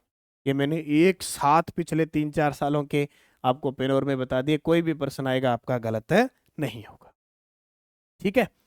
राजस्थान में नमो भारत कॉरिडोर के अंतर्गत कितने स्टेशन बनाए जाएंगे? अभी चर्चा में चल रहे हैं, टोटल 6 बनाए जाएंगे, 3 प्रस्तावित हो चुके हैं। तो राजस्थान देश के पहले RRTS नेटवर्क से जुड़ेगा। ठीक है, देश का पहला regional rapid transit system RRTS नमो भारत कॉरिडोर दिल्ली गुरुग्राम SNB अलवर, कुल लंबाई 196 किलोमीटर होगी। राजस्थान में लंबाई 91 किलोमीटर होगी। राजस्थान में स्टेशन 6 होंगे। अधिकतम जो चलेगी ट्रेन वो 160 किलोमीटर प्रति घंटे से। राजस्थान में जो स्टेशन आएंगे वो खुसखेड़ा अलवर है, निमराना बहरोड है, सोता नाला है। शुरुआत सराय काले खान नई दिल्ली से होगी। ठीक है। राजस्थान का पहला ड्यूल सोर्स पावर सप्लाई वाला डेटा सेंटर कहाँ स्थापित किया गया है? राजस्थान का पहला ड्यूल सोर्स पावर सप्लाई वाला पहला डेटा सेंटर कहाँ स्थापित किया गया है? तो उत्तर आएगा सीतापुरा औद्योगिक क्षेत्र जयपुर। ठीक है, तो जयपुर में प्रदेश का पहला ड्यूल सोर्स पावर सप्लाई वाला डेटा सेंटर स्थापित होगा। सीतापुरा औद्योगिक क्षेत्र जयपुर में स्थापित होगा और स्थापना STT ग्लोबल डेटा सेंटर के द्वारा स्थापित किया जाएगा। इसमें क्या है कि यह राज्य का पहला डेटा सेंटर है जिसे 2 स्वतंत्र ग्रिड स्रोतों से निरंतर बिजली आपूर्ति मिल रही है। बाकी इसको पढ़ने की जरूरत नहीं है, अगर प्रश्न आएगा तो इसका इतना ही आएगा कि प्रदेश का पहला ड्यूल सोर्स पावर सप्लाई वाला डेटा सेंटर जयपुर औद्योगिक जो क्षेत्र है सीतापुरा वहां स्थापित किया जाएगा। हाल ही में राजस्थान में शक्ति संगम RRR सेंटर कहाँ स्थापित किया गया है? RRR शक्ति सेंटर कहाँ स्थापित किया गया है? तो खेजड़ावास पंचायत है जयपुर की, वहां स्थापित किया गया। देखो आपने केकड़ी का नाम सुना है, फ्री वाईफाई शहर, फ्री वाई वाई लिखिए वाई आई शहर केकड़ी बन गया। पूर्ण जैविक पंचायत, ये भी प्रश्न पेपर में आ चुका है। और सुंदरा बाड़मेर पहली बार यहाँ मीठा पानी पहुंचा है नर्मदा नदी का। जयपुर जिले की खेजड़ावास पंचायत में RRR सेंटर शक्ति संगम स्थापित किया गया। RRR reduce reuse recycle, reduce reuse recycle. यह केंद्र स्वच्छता, पुनर्चक्रण और महिला सशक्तिकरण को बढ़ावा देता है।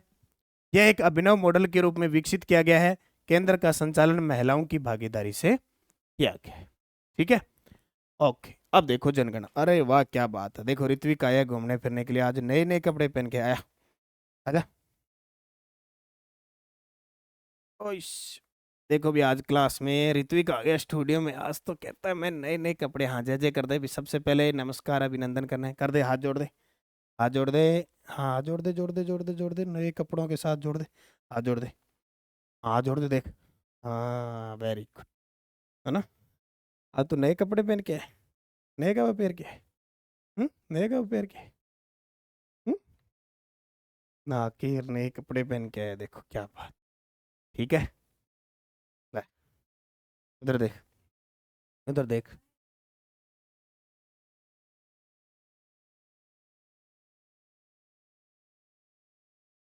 चल बस, चलो आगे देखो।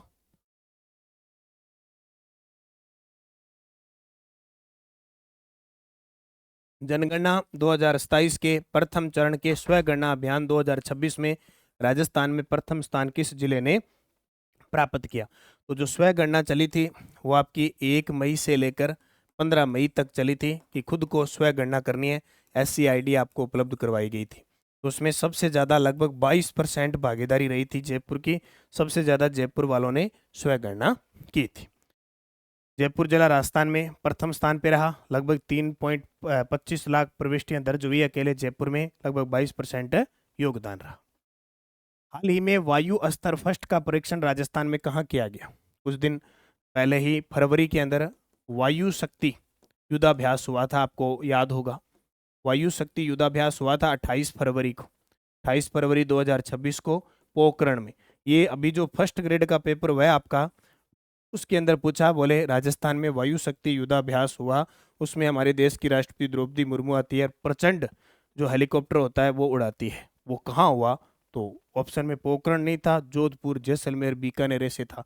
तो पोखरण हमें पता है जैसलमेर के अंदर था। उसी प्रकार वायु अस्त्र फर्स्ट का परीक्षण कहाँ हुआ? Pokhran field firing range, Jaisalmer के अंदर। तो स्वदेशी वायु अस्त्र first Lloyd ring munition system का सफल परीक्षण परीक्षण राजस्थान के पोखरण फील्ड फायरिंग रेंज में हुआ। 100 किलोमीटर दूरी लक्ष्य को पहली उड़ान में भेज सकता है। 10 किलो विस्फोटक पेलोड ले जाने में सक्षम है। CEP circular error probable 1 metre से कम है। इतना कोई नहीं पूछता, जितनी जरूरत है उतना ही पढ़ना है आपको। वायु अस्त्र फर्स्ट याद रखना है। ये इसका जो परीक्षण हुआ वो आप पोखरण जैसलमेर। ज्यादा से ज्यादा वो इस चीज को पूछ सकता है कि लोइट रिंग म्यूनिशन सिस्टम पर आधारित है। इसके अलावा कोई नहीं पूछेगा। बहुत ही कम चांस है, रेयर चांस है, आता ही नहीं। तो आपको स्थान याद रखना, ठीक है। इतनी चीजें आपको जरूरत नहीं है। राजस्थान में माटी कला केंद्र ऑफ एक्सीलेंस कहाँ स्थापित किया जाएगा? देखो ये मैं तस्वीर बार बार क्यों लेके आ रहा हूँ, इसलिए कि राजस्थान में श्री यादें माटी कला बोर्ड है, माटी कला बोर्ड है, श्री यादें माटी कला बोर्ड है। इसके जो अध्यक्ष हैं वो ये जो तस्वीर है प्रहलाद राय टाक, प्रहलाद राय टाक, ठीक है। तो इन्होंने घोषणा की है कि बिचून औद्योगिक क्षेत्र जयपुर में माटी कला केंद्र का एक्सीलेंस यानी उत्कृष्टता केंद्र स्थापित किया जाएगा। बस इसके अलावा आपको याद करने की जरूरत नहीं क्या होगा क्या नहीं होगा, अभी इसकी घोषणा की गई है। चलते चलते बदल भी सकते हैं, कोई बड़ी बात नहीं है, लेकिन फिलहाल बिचून औद्योगिक क्षेत्र याद रखना। सिवाना रिंग कॉम्प्लेक्स जहां रेयर अर्थ एलिमेंट्स के विशाल भंडार मिले हैं, किस जिले में है? ये चर्चा में चल रहा है, अभी खूब चर्चा में चल रहा है। सिवाना रिंग कॉम्प्लेक्स जहां रेयर अर्थ एलिमेंट्स के विशाल भंडार मिले हैं, किस जिले में है? तो सिवाना जो है वो आपने दुर्ग का नाम सुना है, सिवाना पहाड़ियां हैं, बालोतरा में चली गई है। देखो पूरे सुजस की अपडेट थी, उसी के अकॉर्डिंग अपने पढ़ते हैं, उसी के अकॉर्डिंग तैयार होता है माल। सिवाना रिंग कॉम्प्लेक्स 750 वर्ग किलोमीटर में फैला ज्वालामुखी क्षेत्र। अब ये मत सोचना कि अकेला बालोतरा दे दिया, हो सकता है बालोतरा ऑप्शन में नहीं आए, तो बालोतरा और बाड़मेर दोनों में फैला है, दोनों में से एक का क्वेश्चन पेपर में आ सकता है, तो कंफ्यूज मत हुआ करो। नजदीक की जो चीज है उसको हम क्लियर कर सकते हैं ऑप्शन के आधार पर। तो सिवाना रिंग कॉम्प्लेक्स 750 वर्ग किलोमीटर में फैला ज्वालामुखी क्षेत्र है जहां क्रिटिकल रेयर मेटल्स के विशाल भंडार मिले। अब ऐसा मत सोचना ऑप्शन में बालोतरा हो नहीं रहे, कल को आप सोचो सर ये प्रश्न तो डिलीट होगा, आपने बालोतरा बनाया बताया था ऑप्शन में नहीं है, तो बाड़मेर हो जाएगा। कॉम्प्लेक्स के 3 भाग rare earth elements REE, heavy rare earth elements HREE और हेवी क्रिटिकल रेयर मेटल्स का विशाल भंडार मिला है। सर्वेक्षण में नियोबियम, जिरकोनियम और हाफनियम जैसे रेयर अर्थ तत्व मिले हैं जिनका उपयोग aerospace engine, super super alloy और सुपर कंडक्टिंग मैग्नेट के रूप में होता है। ठीक है, ये अभी पूरे भारत में चर्चा का विषय बना हुआ है, तो यहां से कोई ना कोई प्रश्न आएगा। राज्य सरकार भारतीय भूविज्ञानिक सर्वेक्षण, एटॉमी मिनरल्स डायरेक्टरेट ऑफ एक्सप्लोरेशन व रिसर्च, IIT हैदराबाद और ISM धनबाद के साथ साझेदारी करके ऐसे खनिजों की खोज और अनुसंधान को नई गति प्रदान कर रही है। कई बार ये प्रश्न भी पेपर में आ सकता है कि किसकी साझेदारी। निर्भया फंड के अंतर्गत महिलाओं और बालिकाओं के लिए समावेशी शहर परियोजना में राजस्थान का कौन सा शहर शामिल किया गया है, तो वो कोटा शामिल किया गया है। ठीक है, निर्भया फंड कोटा समावेशी शहर परियोजना हेतु देश के 10 शहरों में इसको शामिल किया गया है। यह परियोजना निर्भया फंड के अंतर्गत संचालित होगी। प्रत्येक शहर के लिए 10 करोड़ का बजट प्रावधान है। महिलाओं और बालिकाओं के लिए शहर को अधिक सुरक्षित और संवेदनशील व समावेशी बनाना है। प्रमुख सुविधाएं AI कैमरे, pink e rickshaw, high mast light, महिला पुलिस गश्त, यानी निर्भया कांड हुआ था ना, उसके बाद यानी इस प्रकार की व्यवस्था की जाए कि महिलाएं बालिकाएं शहर में सुरक्षित हों। वाइब्रेट विलेज प्रोग्राम सेकंड के तहत थार सीमा विकास कार्यक्रम में राजस्थान का कौन सा जिला शामिल नहीं है? ये प्रश्न बहुत इंपॉर्टेंट है, वेरी वेरी इंपॉर्टेंट। ये वाइब्रेट विलेज प्रोग्राम है, ये 2023 में शुरू हुआ था। कब हुआ था? 2023 में शुरू हुआ था। और ये थार सीमा विकास अपने राजस्थान में है, यानी जो भारत के देशों की अंतर्राष्ट्रीय सीमा लगते हैं ना, उन राज्यों के जिलों के गांव इसमें सम्मिलित है। तो राजस्थान में रेड क्लिफ रेखा पर राजस्थान के 5 जिले शामिल है, जिसमें गंगानगर भी है, बाड़मेर भी है, फलोदी भी है। तो जोधपुर शामिल नहीं है, अपने एक बीकानेर शामिल है और एक जैसलमेर, यानी अब टोटल 5 जिले शामिल हैं। 5 जिलों के 184 गांवों का चयन किया गया है। तो ये परीक्षा की दृष्टि से बनेगा। वाइब्रेट विलेज प्रोग्राम सेकंड के तहत राजस्थान के 5 सीमावर्ती जिलों के 184 रणनीतिक गांवों का समग्र विकास होगा। आधारभूत ढांचा किसी भी प्रकार का रोजगार को लेकर विकास को, सामुदायिक विकास, पर्यटन, जिस प्रकार की स्थिति है जिन गांवों की, उनका ऐसा विकास होगा। राजस्थान में सबसे ज्यादा गंगानगर के 68 गांव, बीकानेर के 46, बाड़मेर के 36, जैसलमेर के 30, फलोदी के 4 और वित्तीय प्रावधान में प्रति गांव को 3 करोड़ रुपए मिलेंगे। कुल बजट 515 करोड़ रुपए का होगा। ठीक है, और सेकंड ग्रेड की अपनी बुक आई हुई है, सभी साथी ये पुस्तक लेके इसका अध्ययन करें। इसके साथ एक बुकलेट फ्री है जिसमें भारतीय अर्थव्यवस्था के सेवा, कृषि, उद्योग, निर्यात, प्रवास रिपोर्ट वगैरह सब उपलब्ध है।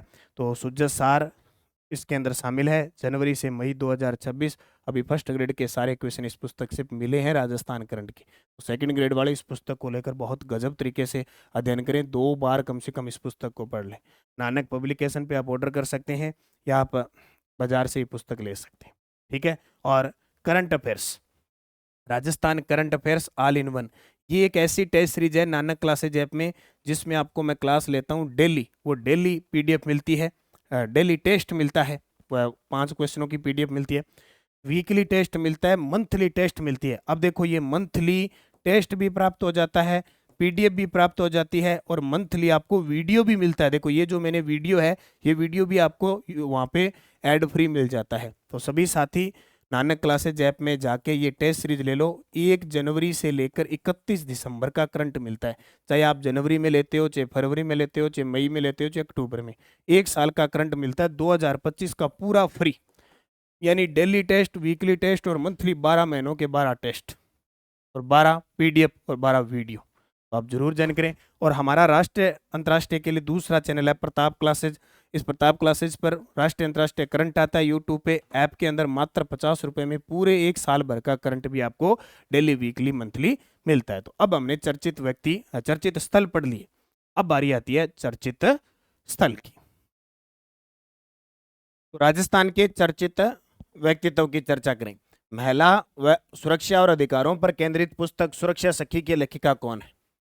तो महिला सुरक्षा और अधिकारों पर केंद्रित पुस्तक सुरक्षा सखी की लेखिका कौन है? सीमा हिंगोनिया। कौन है? सीमा हिंगोनिया। सुरक्षा सखी सीमा हिंगोनिया पुस्तक आप देख सकते हैं। तो ASP सीमा हिंगोनिया द्वारा लिखित सुरक्षा सखी पुस्तक का विमोचन 3 मई 2026 को जयपुर के जालाना स्थित ऑफिसर्स इंस्टीट्यूट में किया गया। यह पुस्तक महिला सुरक्षा और अधिकारों पर केंद्रित है। इसके अंदर वो धाराएं, नियम वगैरह लिखे हुए हैं। इससे पहले सीमा हिंगोनिया ने अप दीपो भव और सेव यूथ सेव नेशन पुस्तकें भी लिखी है। ठीक है, ये याद रखना। बिजनेस सेशन प्लानिंग पुस्तक के लेखक कौन है, जिसका लोकार्पण दिया कुमारी द्वारा किया गया? और तस्वीर आपके सामने, इस पुस्तक का लोकार्पण दिया कुमारी ने किया। ये रवि मेमोरिया ने लिखी है। कौन सी? रवि मेमोरिया। देखो ये चर्चित पुस्तकें जितनी भी है ना, ये लगभग आजकल सिलेबस में देने लगे कि वर्तमान में प्रचलन में जो भी पुस्तकें हैं वो याद कर लो। तो 5 मई 2026 को जयपुर में दिया कुमारी ने बिजनेस सक्सेशन प्लानिंग पुस्तक का लोकार्पण किया। पुस्तक के लेखक CA व उत्तराधिकारी विशेषज्ञ रवि मेमोरिया। यह पुस्तक का 5वां संस्करण था। निम्न में से वर्तमान में राजस्थान लोक सेवा आयोग के सदस्य के रूप में कार्यरत है। तो जाहिर सी बात है, हमारी जो RPSC है इसमें पूर्व में 7 सदस्य हुआ करते थे। कितने? 7। और अब कर दिए वर्तमान में 10। वर्तमान में 10 सदस्य कर दिए। अब वो 10 कौन से हैं? हेमंत प्रियदर्शी, डॉक्टर अशोक कुमार कलवार और केसरी सिंह राठौड़। तो 3 इसमें सही चयन करना है। रामनिवास मेहता है, वो RPSC के भी सचिव है। रामनिवास मेहता क्या है? RPSC के सचिव है। ठीक है, अब मैं टोटल आपको बताता हूं। ये देखो अध्यक्ष हैं उत्कल रंजन साहू, बस ये भी अब जाने वाले हैं क्योंकि इनका कार्यकाल समाप्त हो चुका है। और नो इमेज श्री बाबूलाल कटारिया, जो सस्पेंड चल रहे हैं, जांच चल रही है इन पे। ये केसरी सिंह राठौड़ है, ये कैलाश चंद मीणा है, ये अयूब खान है, ये सुशील कुमार बिसु है, ये अशोक कुमार कलवार है, ये श्री हेमंत प्रियदर्शनी है और आगे वैकेंसी खाली है। यानी मोटी मोटी बात 10 में से 6 ही सदस्य अभी काम में चल रहे हैं। ठीक है, तो ये आपको याद रखना है। देखो अभी RPSC में अध्यक्ष है उत्कल रंजन साहू, सचिव है रामनिवास मेहता। RPSC में सदस्य की बात करें तो राज्यपाल द्वारा अनुच्छेद 316(a) के तहत नियुक्त किया जाता है। तो IPS हेमंत प्रियदर्शी, डॉक्टर अशोक कुमार कलवार, डॉक्टर सुशील कुमार बिसु, केसरी सिंह राठौड़, अयूब खान, कैलाश चंद मीणा, ये सब क्या है? वर्तमान में सदस्य हैं। ठीक है, तो RPSC का पेपर दोगे तो RPSC के बारे में आपको पता होना चाहिए। और जल्द ही नए अध्यक्ष के रूप में हम एक वीडियो लेके आएंगे, तो जाहिर सी बात है वहाँ चेंजिंग होगी। 14 मई 2026 को मेड़ता सिटी में राव दूधाजी की अश्वारूढ़ प्रतिमा और जोधपुर में स्वर्गीय भैरव सिंह शेखावत की मूर्ति का अनावरण किसके द्वारा किया गया? तो राजनाथ सिंह के द्वारा। ठीक है, ये चर्चित व्यक्ति में देख लो, जो चर्चित स्थल में, बस इतना ही याद रखना है। अब देखो इधर विश्वविद्यालय है और इधर कुलगुरु है। तो जब भी नए कुलगुरु नियुक्त होते हैं तो हमें 2-3 जो नए अपडेट के साथ है उनको पढ़ना जरूरी है। जैसे मोहनलाल सुखाड़िया विश्वविद्यालय उदयपुर केंद्र है, उसके कुलपति बने हैं प्रोफेसर कैलाश डागा। महाराजा सूरजमल ब्रज विश्वविद्यालय भरतपुर है, उसके बने हैं मदन सिंह राठौड़। और राज ऋषि भरतरी मत्स्य विश्वविद्यालय अलवर के प्रोफेसर रमन कुमार दवे, ये 2 महीने पहले बन गए थे। तो तीनों का कॉम्बिनेशन बिठा दिया, ए का 3, बी का 2 और सी का 1। ये अक्सर मिलान करने वाले आपसे क्वेश्चन पेपर में पूछे जाते हैं। और ये मोहनलाल सुखाड़िया विश्वविद्यालय उदयपुर के जो कुलपति हैं कैलाश डागा। मोहनलाल सुखाड़िया, कैलाश डागा, महाराजा सूरजमल मदन सिंह राठौड़ और राजऋषि भरतरी प्रोफेसर मदन कुमार दवे। नाट्य शास्त्र पंचम वेद पर एकाग्र ग्रंथ के संबंध में निम्न कथनों पर विचार कीजिए। नाट्य शास्त्र पंचम वेद पर एकाग्र ग्रंथ है। इस ग्रंथ का विमोचन हमारे जो राज्यपाल है हरिबाऊ किशन राव बागड़े साहब ने किया। ग्रंथ का संपादन डॉक्टर राजेश कुमार व्यास ने किया। यह पुस्तक उत्तर क्षेत्र सांस्कृतिक केंद्र पटियाला द्वारा प्रकाशित की गई। ये तीनों की तीनों बातें सही है। ठीक है, तो ये पुस्तक है, इसका विमोचन राज्यपाल के द्वारा किया गया। इस पुस्तक को लिखने का जो काम है, इस ग्रंथ का संपादन किया था मर्मज्ञ, कला संस्कृति मर्मज्ञ डॉक्टर राजेश कुमार व्यास ने किया। यह उत्तर क्षेत्र सांस्कृतिक केंद्र पटियाला द्वारा प्रकाशित है। डॉक्टर देव स्वरूप को बर्खास्त किए जाने के बाद बाबा आमटे दिव्यांग विश्वविद्यालय का अतिरिक्त कार्यभार किसे सौंपा गया है? तो किसे सौंपा गया है? प्रोफेसर त्रिभुवन शर्मा। अब ये अतिरिक्त कार्यभार, क्योंकि ज्यादातर ये कुलपति के बाद कुलगुरु हो गए, और जब से कुलगुरु हुए हैं ना, ये कुल का नाश ही कर रहे हैं। लगभग किसी कुलगुरु को कभी बर्खास्त कब कर दिया, कोई भ्रष्टाचार में पकड़ा गया, कोई अनियमितता पाई गई, कोई नियम के विरुद्ध नहीं चला गया, इतनी चीजें पाई गई है, ये पूछो मत। जब से ये कुलगुरु पद आए तो 2 कुलगुरुओं को अतिरिक्त कार्यभार दिया है। जैसे प्रोफेसर त्रिभुवन शर्मा, वो कुलगुरु है श्री कर्ण नरेंद्र कृषि विश्वविद्यालय जोबनेर की, ठीक है, को बाबा आमटे दिव्यांग विश्वविद्यालय जयपुर का अतिरिक्त कार्यभार दिया है। Professor K. N.. पांडे है, कुलगुरु है हरिदेव जोशी पत्रकारिता विश्वविद्यालय जयपुर को विश्वकर्मा स्किल यूनिवर्सिटी जयपुर के कुलगुरु का अतिरिक्त कार्यभार सौंपा है, ठीक है। तो ये आपको याद रखना है।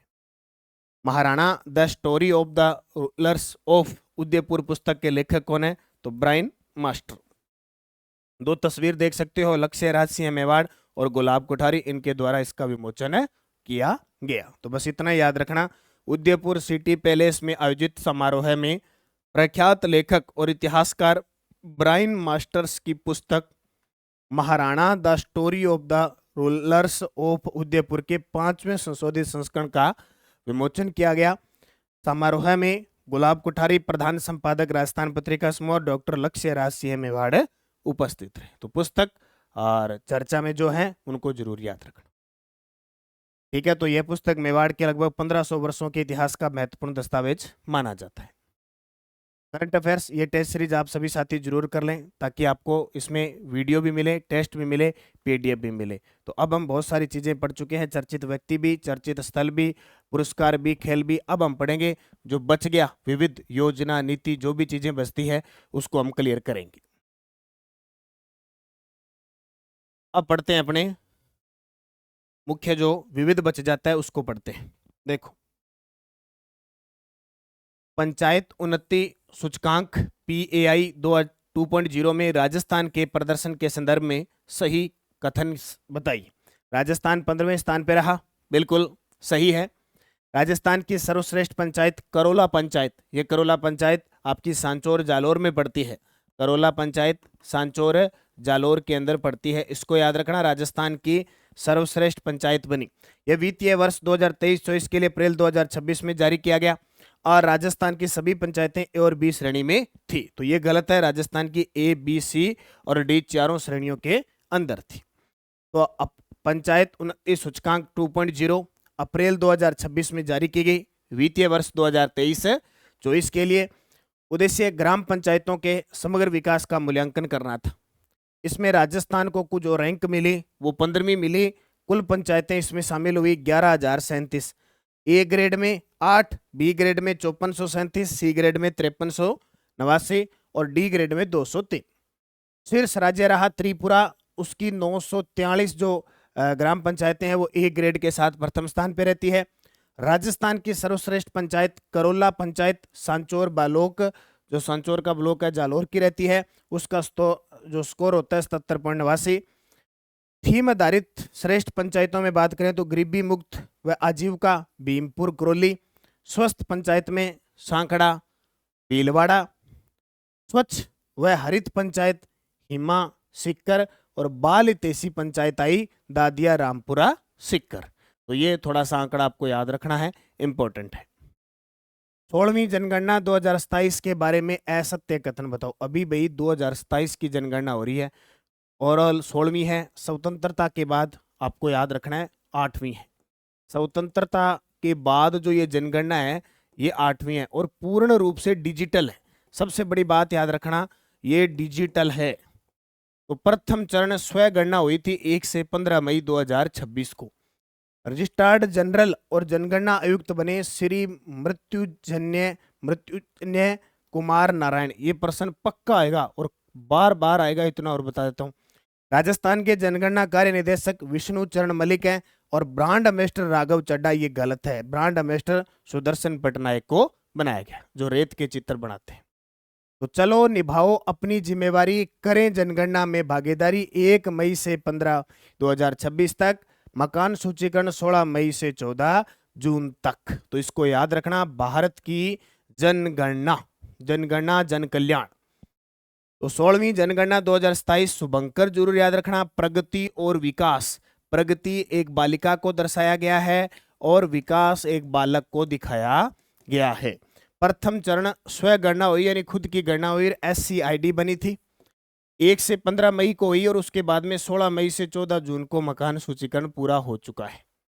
भारत के रजिस्ट्रार्ड जनरल और जनगणना आयुक्त श्री मृत्युंजय कुमार नारायण थे और राजस्थान के जनगणना कार्य निदेशक है विष्णुचरण मलिक और इसके जो ब्रांड एम्बेसडर है वो है सुदर्शन पटनायक। ये आपको अच्छे तरीके से याद रखना है, यहां से कोई ना कोई प्रश्न जरूर आएगा।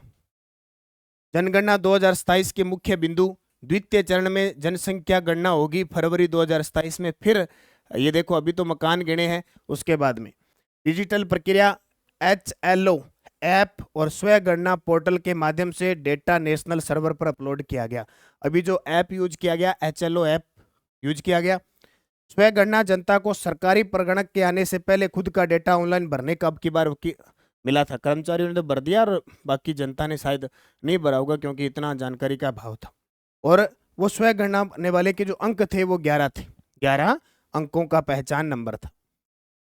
राजस्थान सरकार के द्वारा स्वयं सिद्धा आश्रम योजना किस वर्ग के लिए शुरू की गई है? तो किस वर्ग के लिए शुरू की है?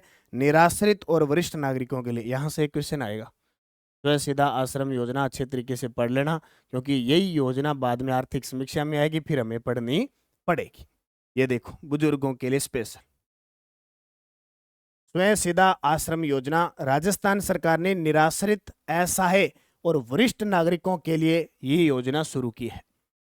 पुरुष 58 वर्ष और महिला 55 वर्ष से अधिक आयु वाले इसमें पात्र हैं। वही जो पेंशन मिलती है, वृद्धजन पेंशन। प्रति आवासी 3250 रुपये प्रतिमाह भरण पोषण दिया जाएगा। जो बुजुर्गों का ये वहाँ रखेंगे उनको एक का 3250, प्रत्येक 5 वर्ष में 10,000 रुपये अनावर्तक व्यय प्रदान किया जाएगा। बजट 2024-25 में संभाग स्तर पर 50-50 क्षमता के आश्रम घोषित किए गए। बजट 2025-26 में योजना का 10 नए जिलों तक विस्तार किया गया और वर्तमान में राजस्थान के 17 जिलों में ये संचालित है। ये चीजें कहाँ मिलती है? अब तस्वीर से देख लो। जब अपने डेली क्लास लेते हैं तो सुजस की अपडेट मिलती है, वहीं से अपने इस आंकड़े को इकट्ठा करते हैं। सौंद माटी आदि धरोहर प्रलेखन योजना का क्रियान्वयन किस संस्था के द्वारा किया जा रहा है? वेरी वेरी इंपॉर्टेंट प्रश्न है। माणिक्य लाल वर्मा आदिम जाति शोध व प्रशिक्षण संस्थान उदयपुर के द्वारा। तो ये देखो, माटी कला, अपनी हाथ से हस्तकला जो चीजें सीखी जाती है, आज भी कलाकृति मौजूद है। हालांकि धीरे धीरे डिजिटल जमाना और AI के जमाने ने तो इन हाथ का सिस्टम में बिगाड़ दिया, हस्तकला को बिगाड़ के रख दिया है। तो कोशिश कर रही है सरकार की इनको संरक्षण दिया जाए। तो सौंद माटी आदि धरोहर प्रलेखन योजना राजस्थान सरकार की जनजातीय सांस्कृतिक विरासत संरक्षण योजना है। सबसे पहले याद रखना, क्रियान्वयन कर रही है इसकी माणिक्य लाल वर्मा आदिम जाति शोध व प्रशिक्षण संस्थान। उद्देश्य जनजातीय संस्कृति, लोक कलाओं व परंपराओं का संरक्षण और दस्तावेजीकरण करना।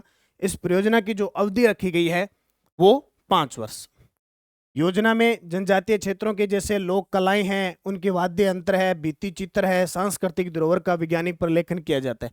अब धीरे धीरे समाप्त होते जा रहे हैं। अब आजकल शादी विवाह होते हैं तो पहले बैंड बाजे वाले आते थे, बजाते थे, तुर्री बजाते थे रैसे, और ढोल बजता था तो नचार लाते थे स्पेशल, नृत्य करने वाला स्पेशल एक पुरुष होता था, वो महिलाओं के कपड़े पहनकर नाचता था।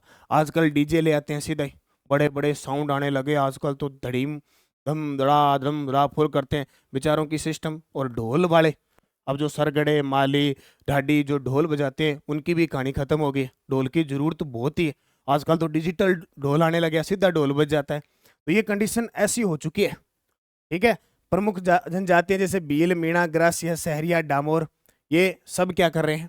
और भित्ति चित्र, जो कंधों पर जो दीवार है उस पर चित्र बनाते थे, आजकल छापे मारते, जरूरत कहाँ पड़ी टाइलें लगाते, पुट्टी करवाते हैं, या आजकल वो कागज कपड़ा आने लगा सीधा ही लगा देते हैं, उस पर चित्र ही चित्र होते हैं। तो ये धीरे धीरे क्या लुप्त होते जा रहे हैं। तो कोशिश कर रही है कि कोई कुछ क्षेत्र में बच जाए।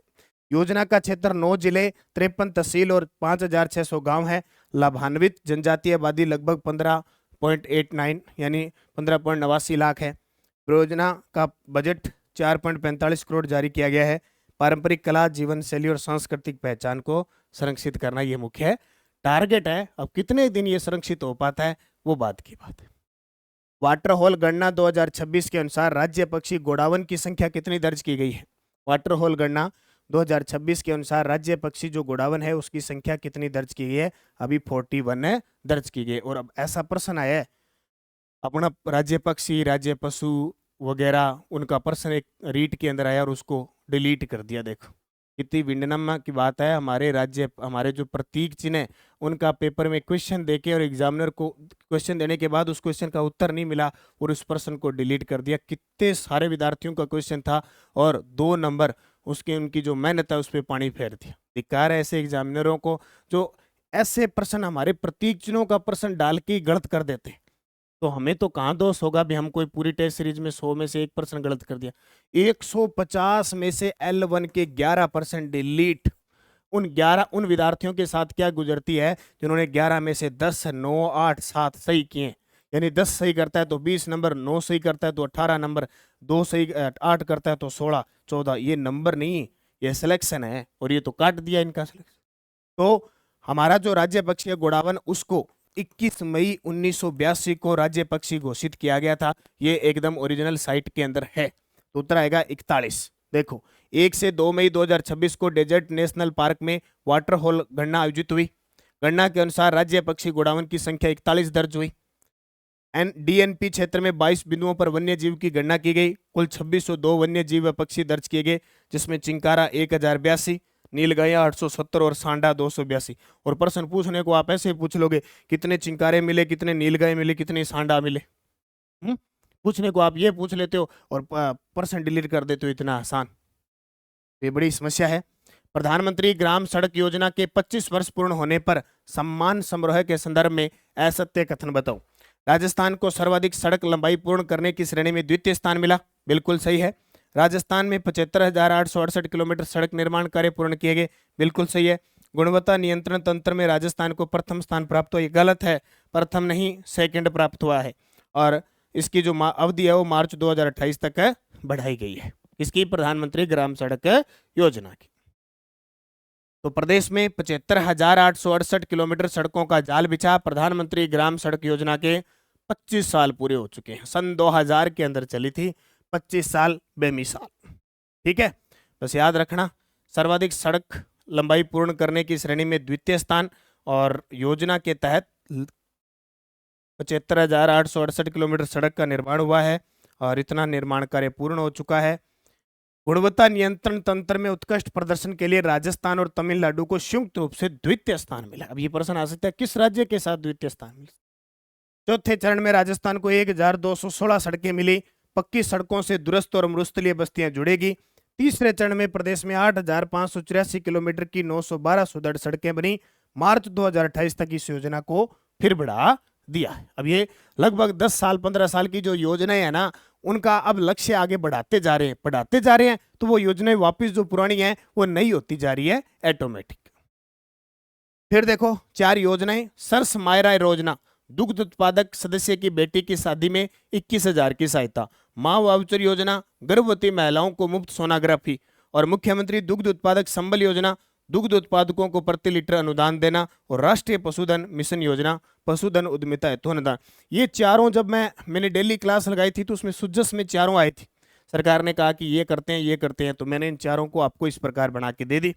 अब आपने डेली भी क्लास देखी है, आपने वीकली भी क्लास देखी है, आपने मंथली MCQ भी देखी है, आपने वन लाइनर भी देख ली। अब आप ये पूरे फैक्ट को देख रहे हैं, तो चौथी बार ही आप पढ़ रहे हैं, यानी डेली वीकली 4-5वीं बार पढ़ रहे हैं। आप क्या कर रहे हैं, 5वीं बार इस चीज को पढ़ रहे हैं।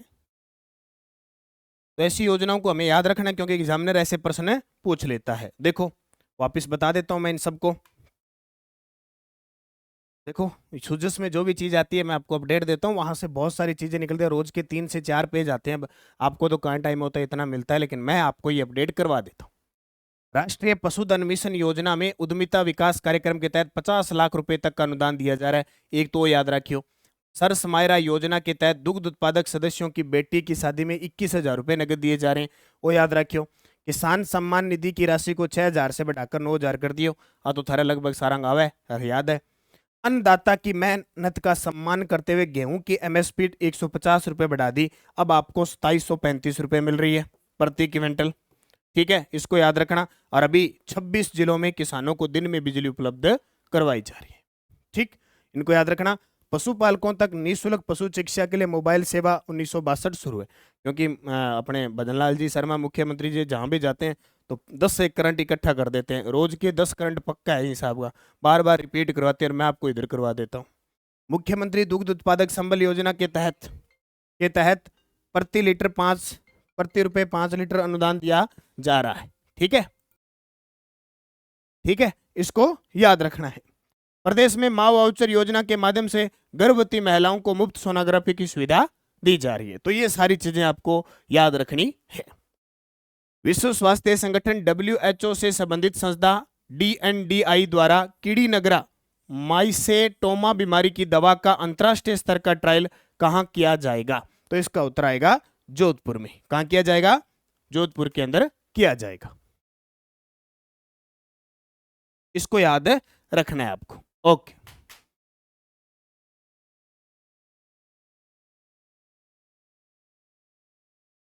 आगे देखिए।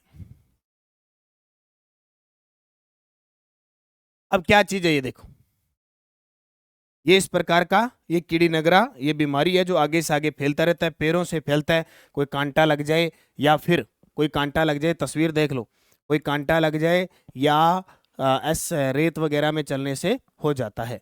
तो WHO से संबंधित संस्था DNDi द्वारा जोधपुर में कीड़ी नगरा माइसेटोमा बीमारी पर रिसर्च और दवा ट्रायल किया जा रहा है। कीड़ी नगर बीमारी की नई दवाओं का अंतर्राष्ट्रीय ट्रायल जोधपुर में होगा। DNDi ने भारत, केन्या और सेनेगल का चयन किया है और भारत में जोधपुर का। भारत में जोधपुर रिसर्च का प्रमुख केंद्र रहेगा। नई एंटी फंगल दवा, इसका नाम होगा ओसेरेकानाजोल पर रिसर्च होगी। माइसेटोमा एक उपेक्षित उष्णकटिबंधीय त्वचा रोग है। यह बीमारी कांटे चुभने या मिट्टी में नंगे पैर चलने से होती है। गंभीर स्थिति में मरीजों के पैर तक काटने पड़ सकते हैं। जोधपुर और बाड़मेर में घर घर सर्वे करके मरीजों की पहचान की जा रही है। सुरक्षित और सस्ता इलाज खोजने हेतु क्लिनिकल ट्रायल किए जा रहे हैं। राजस्थान विधानसभा के 75वें वर्ष में लॉन्च नए प्रतीक चिन्ह का आदर्श वाक्य क्या है? तो आदर्श वाक्य है राष्ट्रीय धर्मनिष्ठा विधायक। ठीक है, इस लोगो का अनावरण 75वें वर्ष में किया गया और राज्यपाल हरिभाऊ बागड़े साहब ने किया। इस आदर्श वाक्य को जरूर याद रखना।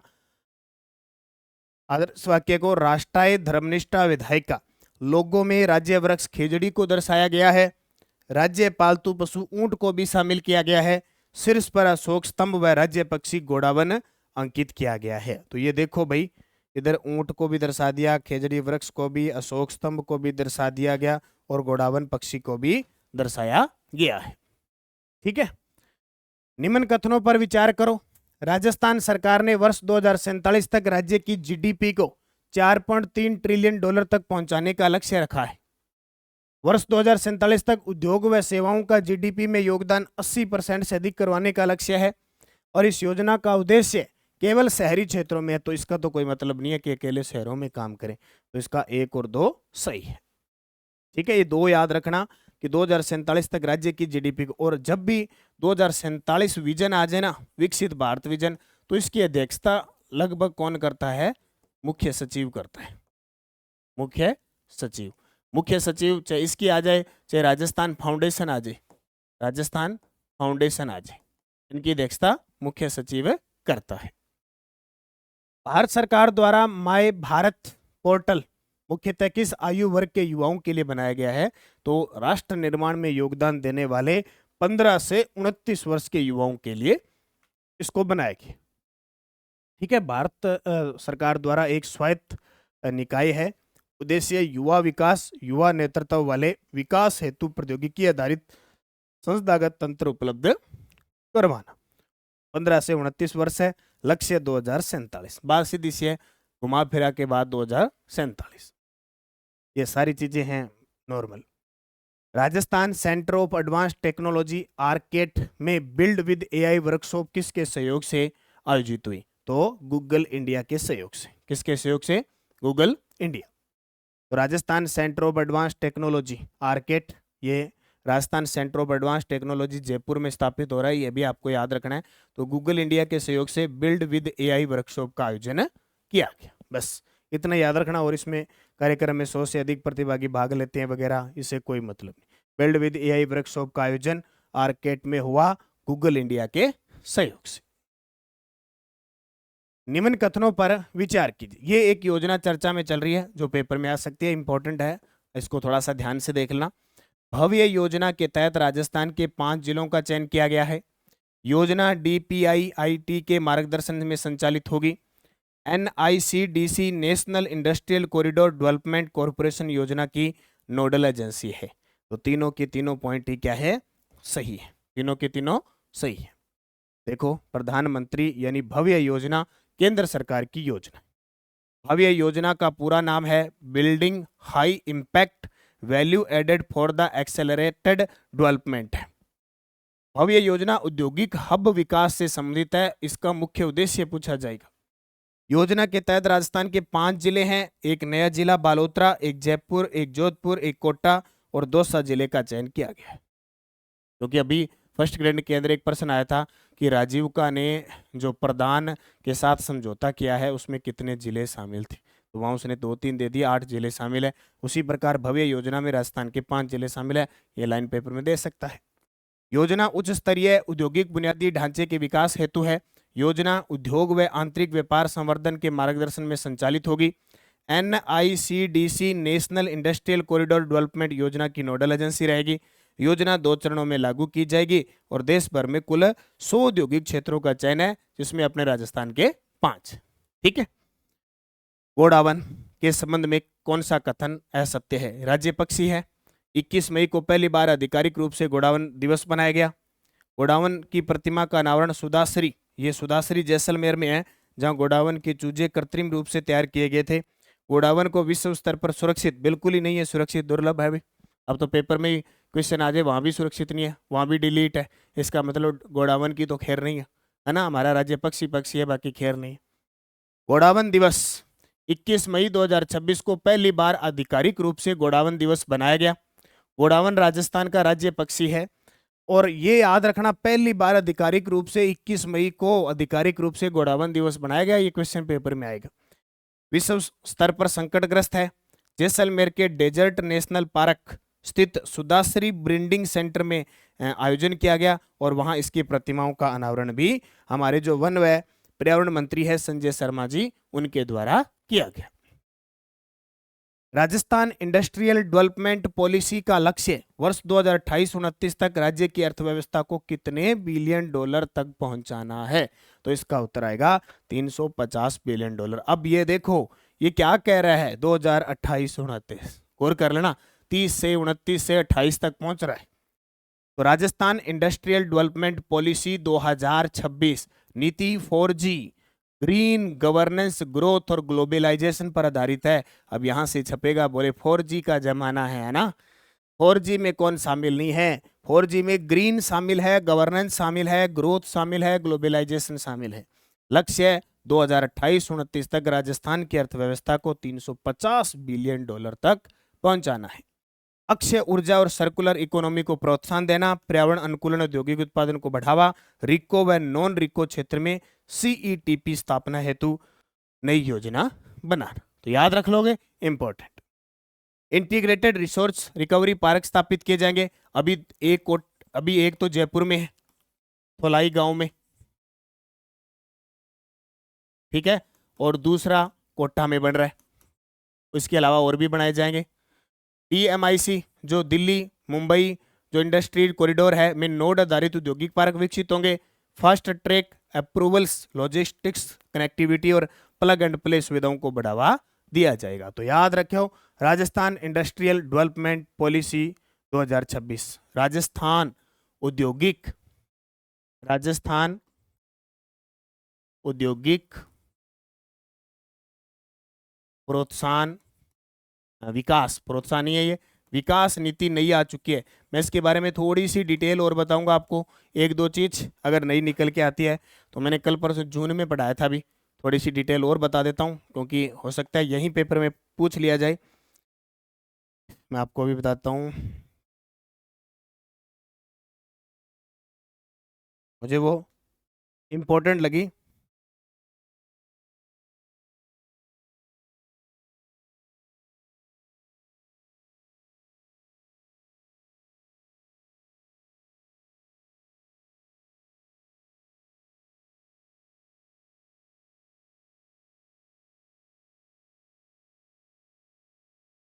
एक औद्योगिक पार्क प्रोत्साहन नीति है, मैं आपको एक तो एक अलग बात बताता हूँ। औद्योगिक पार्क प्रोत्साहन नीति, ये नीति अलग है। ये नीति आई थी आपकी 18 मार्च 2026 को। एक तो इस नीति को याद रखना, औद्योगिक पार्क प्रोत्साहन नीति 2026 18 मार्च 2026 को आई थी। एक अभी ये विकास नीति है, मैं इसके बारे में तो एक दो चीजें और बताता हूं आपको विकास नीति के बारे में। ठीक है, विकास नीति के बारे में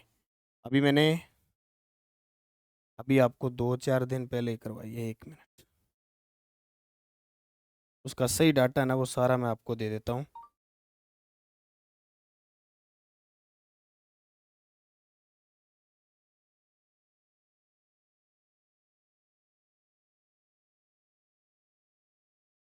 देखो, राजस्थान औद्योगिक विकास नीति 2047 तक राजस्थान की अर्थव्यवस्था को कितना बनाना है। अगर इसमें पूछे 2028-29, अगर 2047 तक का पूछे इसके अंदर, तो 2047 तक का बता देना $20 ट्रिलियन, $20 ट्रिलियन, ये भी ध्यान रख लेना। इसके अलावा राजस्थान विकास और पॉलिसी ये आती है 22 मई को, 22 मई 2026 को ये मंत्रिमंडल द्वारा स्वीकृत की जाती है। ठीक है, स्वीकृति मिलती है इसको इतनी की, और ये नीति 5 वर्ष के लिए, 5 वर्ष के लिए यानी 2031 तक के लिए है। इसका लक्ष्य है 2031 तक है। तो ये थोड़ी सी बात याद रखना। और अगले 25 वर्षों के विकास का रोड मैप तैयार करता है ये नीति। अगले लिख देता हूं, अगले 25 वर्ष तक का रोड मैप तैयार किया है इसका। दीर्घकालीन विजन है ये दीर्घकालीन विजन है। तो इसके बारे में मैंने बता दिया, अगर कोई प्रश्न आएगा तो दोनों में अंतर है। राजस्थान उद्योग विकास नीति 22 मई को आई थी, औद्योगिक पार्क प्रोत्साहन नीति 18 मार्च को आई थी। ठीक है, याद रख लोगे ना। हाँ, आगे देखो, राजस्थान निर्यात प्रोत्साहन नीति 2024 में तकनीकी अपग्रेडेशन है तो अधिकतम अनुदान राशि कितनी कर दी है। अब नीति तो 2024 की है, लेकिन सरकार क्या कर रही है, पलटा मार रही है। 24 में ये जारी कर दी, अब 25 में इन्होंने क्या कर दिया, 26 में क्या कर दिया, इसमें बढ़ा दिया। जो तकनीकी अपग्रेडेशन है उसके लिए अब 1 करोड़ रुपए कर दिए। कितने कर दिए, 1 करोड़। ठीक है, ये देखो निर्यात प्रोत्साहन नीति, ये सारी सुजस की बातें, पहले 50 लाख थी अब 1 लाख कर दी। तो राजस्थान निर्यात प्रोत्साहन नीति फोकस है एमएसएमई, हस्तशिल्प और निर्यात उत्पादों में विविधीकरण। प्रमुख प्रावधान माल ढुलाई अनुदान, विपणन सहायता, निर्यात दस्तावेजीकरण प्रमाणन सहायता, उत्पाद परीक्षण अनुदान, ई कॉमर्स सहायता, निर्यात ऋण बीमा, प्रमुख सहायता बीमा। एग्जामिनर तो यहाँ से प्रश्न दे देता है, कौन कौन सी चीज इसमें नहीं पाई गई है। दस्तावेजीकरण सहायता 50% प्रतिपूर्ति और अधिकतम 5 लाख तक, विपणन सहायता 75% प्रतिपूर्ति, अधिकतम 3 लाख 2 वर्ष में एक बार, और उत्पाद परीक्षण 75% प्रतिपूर्ति, अधिकतम 20,000 प्रति शिपमेंट, 3 लाख वार्षिक। प्रौद्योगिकी उन्नयन 75% प्रतिपूर्ति, अधिकतम 50 लाख रुपए, अब 1 करोड़। ये देखो, ई कॉमर्स सहायता 75% प्रतिपूर्ति, अधिकतम 2 लाख। निर्यात ऋण बीमा ईसीजीसी प्रीमियम दर 50% प्रतिपूर्ति, अधिकतम 2 लाख। प्रथम बार निर्यात करने वाले इकाइयों को रिप्स 2024 के तहत माल भाड़ा लागत पर 25% सब्सिडी, अधिकतम 25 लाख रुपए। अब इनमें से 4 लाइनें कोई भी आ जाएगी और एक छोटी सी गलती देके 50 की जगह 75 25 करके असत्य प्रश्न पूछ लेगा। बाकी विशेषता, अब थोड़ी सी मैं राजस्थान विधानसभा की बात कर लेता हूँ कुल, क्योंकि जब अपने पढ़ाया था तब बीएसटीसी में प्रश्न आया था कि राजस्थान में जो आरएलडी पार्टी है, राष्ट्रीय लोकदल पार्टी, उसकी कितनी सीटें हैं। तो वहाँ मैंने सीटें बताई सारी। राजस्थान विधानसभा में कुल 200 सीट है। अभी बीजेपी के पास 118 है, कांग्रेस के पास 67 है, बीएपी भारत आदिवासी पार्टी के पास 4 है, बीएसपी के पास 2 है, बसपा बहुजन समाजवादी पार्टी आरएलडी के पास 1 है और निर्दलीय के पास 8 है। तो कुल मिला के 200 इस प्रकार सीटें।